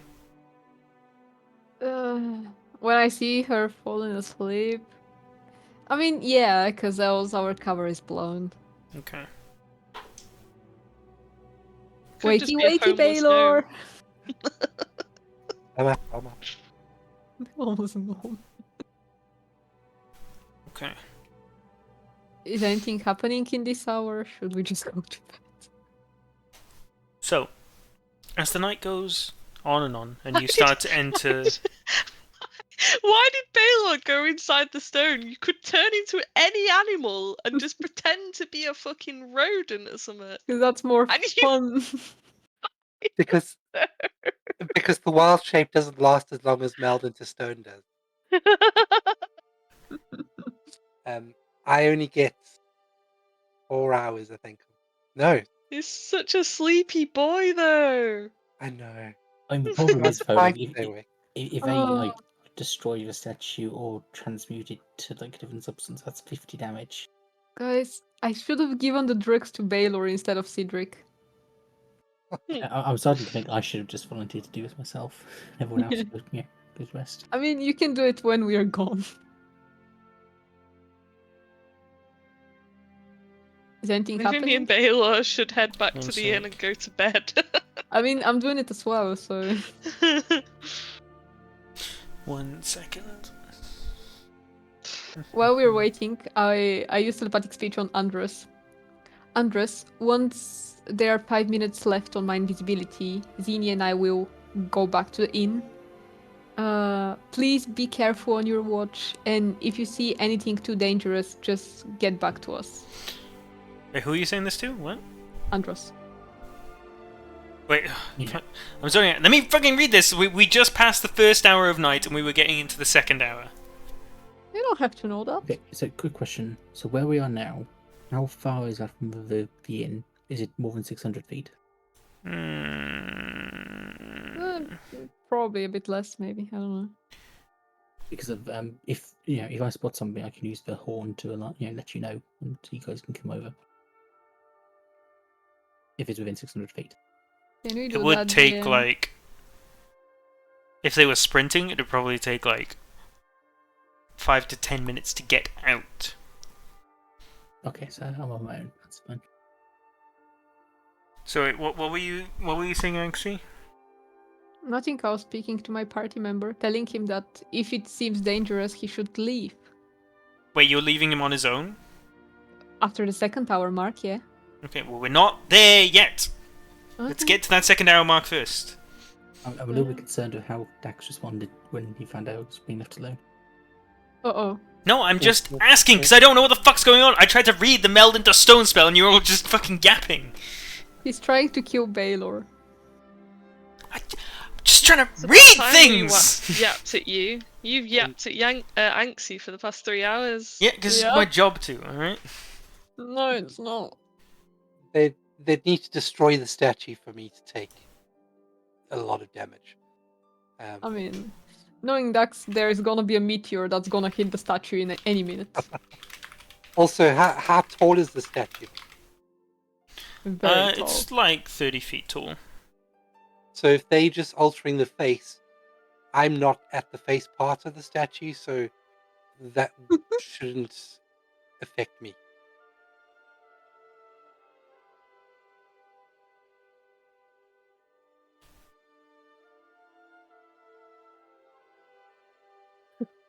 Okay.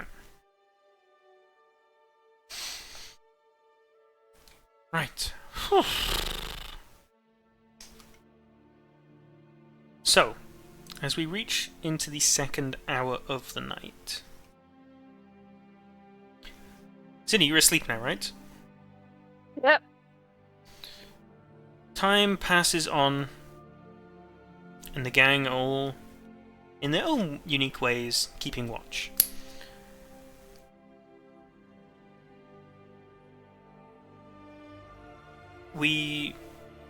Moon starts to creep slower and slower into the height of the sky.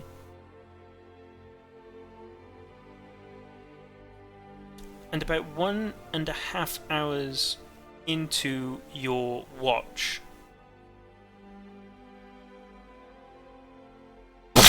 there is a shattering explosion as the everything from like the middle of the torso to the head of the statue just explodes and fragments fly everywhere. And you hear a giant grumbling. Do we see anything? Zinni, you immediately wake up to this giant explosion sound as a giant crumble of rocks starts to form from the shattered pieces of the statue. It sort of like wraps against itself and sort of starts to form and create a bigger and bigger and huge mass as a giant mass of grumbling stone in a vaguely humanoid shape now stands menacingly at the foot of the statue. And that is where our session ends. Huh? What the fuck? He's gonna leave us on cliffhanger. Yerp. Just so you know, I have no spell slots. Above level 1. Y'all were so willing to just go slinging spell slots. Oh, so just one quick thing, just to put this in there. As we're waiting, I was waiting for like hours anyway. Can I? What's it called? The Warlock feature where if I spend 30 minutes resting, I get back a spell slot. Yeah, sure. If we're doing that, can we say that like an hour waiting there is just a short rest? No, you are actively keeping watch. Actually, no, sorry, yeah. You can't do that, Andros. Can I? Because you are not resting, you are actively trying to keep watch, so take back that spell slot. Do I have a short rest? Nope, none of you. we're Oh, not wait. Zinni, you do get a short sleep. rest. It Baylor, doesn't do- you do not get a short rest. So Short Bex- rest doesn't do much for me anyway. Bex, so Oh man. Mhm. magical cunning isn't a short rest; it's a 1 minute. Just. Oh, just it's a 1 minute focus, that's right. Yeah, sorry, you do get your spell slot. I thought And it I don't was- get the short rest because I'm keeping a watch on Baylor. Yeah, you are Is that actively it? keeping watch. And you were keeping Baylor up the whole time, so he doesn't get a short rest Damn it. either. What does a short rest even do? I've still got no spell slot. Yeah, it doesn't. Nothing for you. Yeah, it depends on your class. I mean, warlocks get a free Uh-huh. back, for example. But You get to I- roll hit dice to gain HP back if you've lost any. We Yeah. haven't. But I could have gained some sorcery points. Oh man. Oh well. Sucks Oh, to suck. well, for a shit-eating grin. Quick question as well. So where's Cedric during all this as well? No clue. We'll figure that out next time. If he's in the next session, he'll actually just be somewhere close by. If not, we'll figure it out. Okay, cool.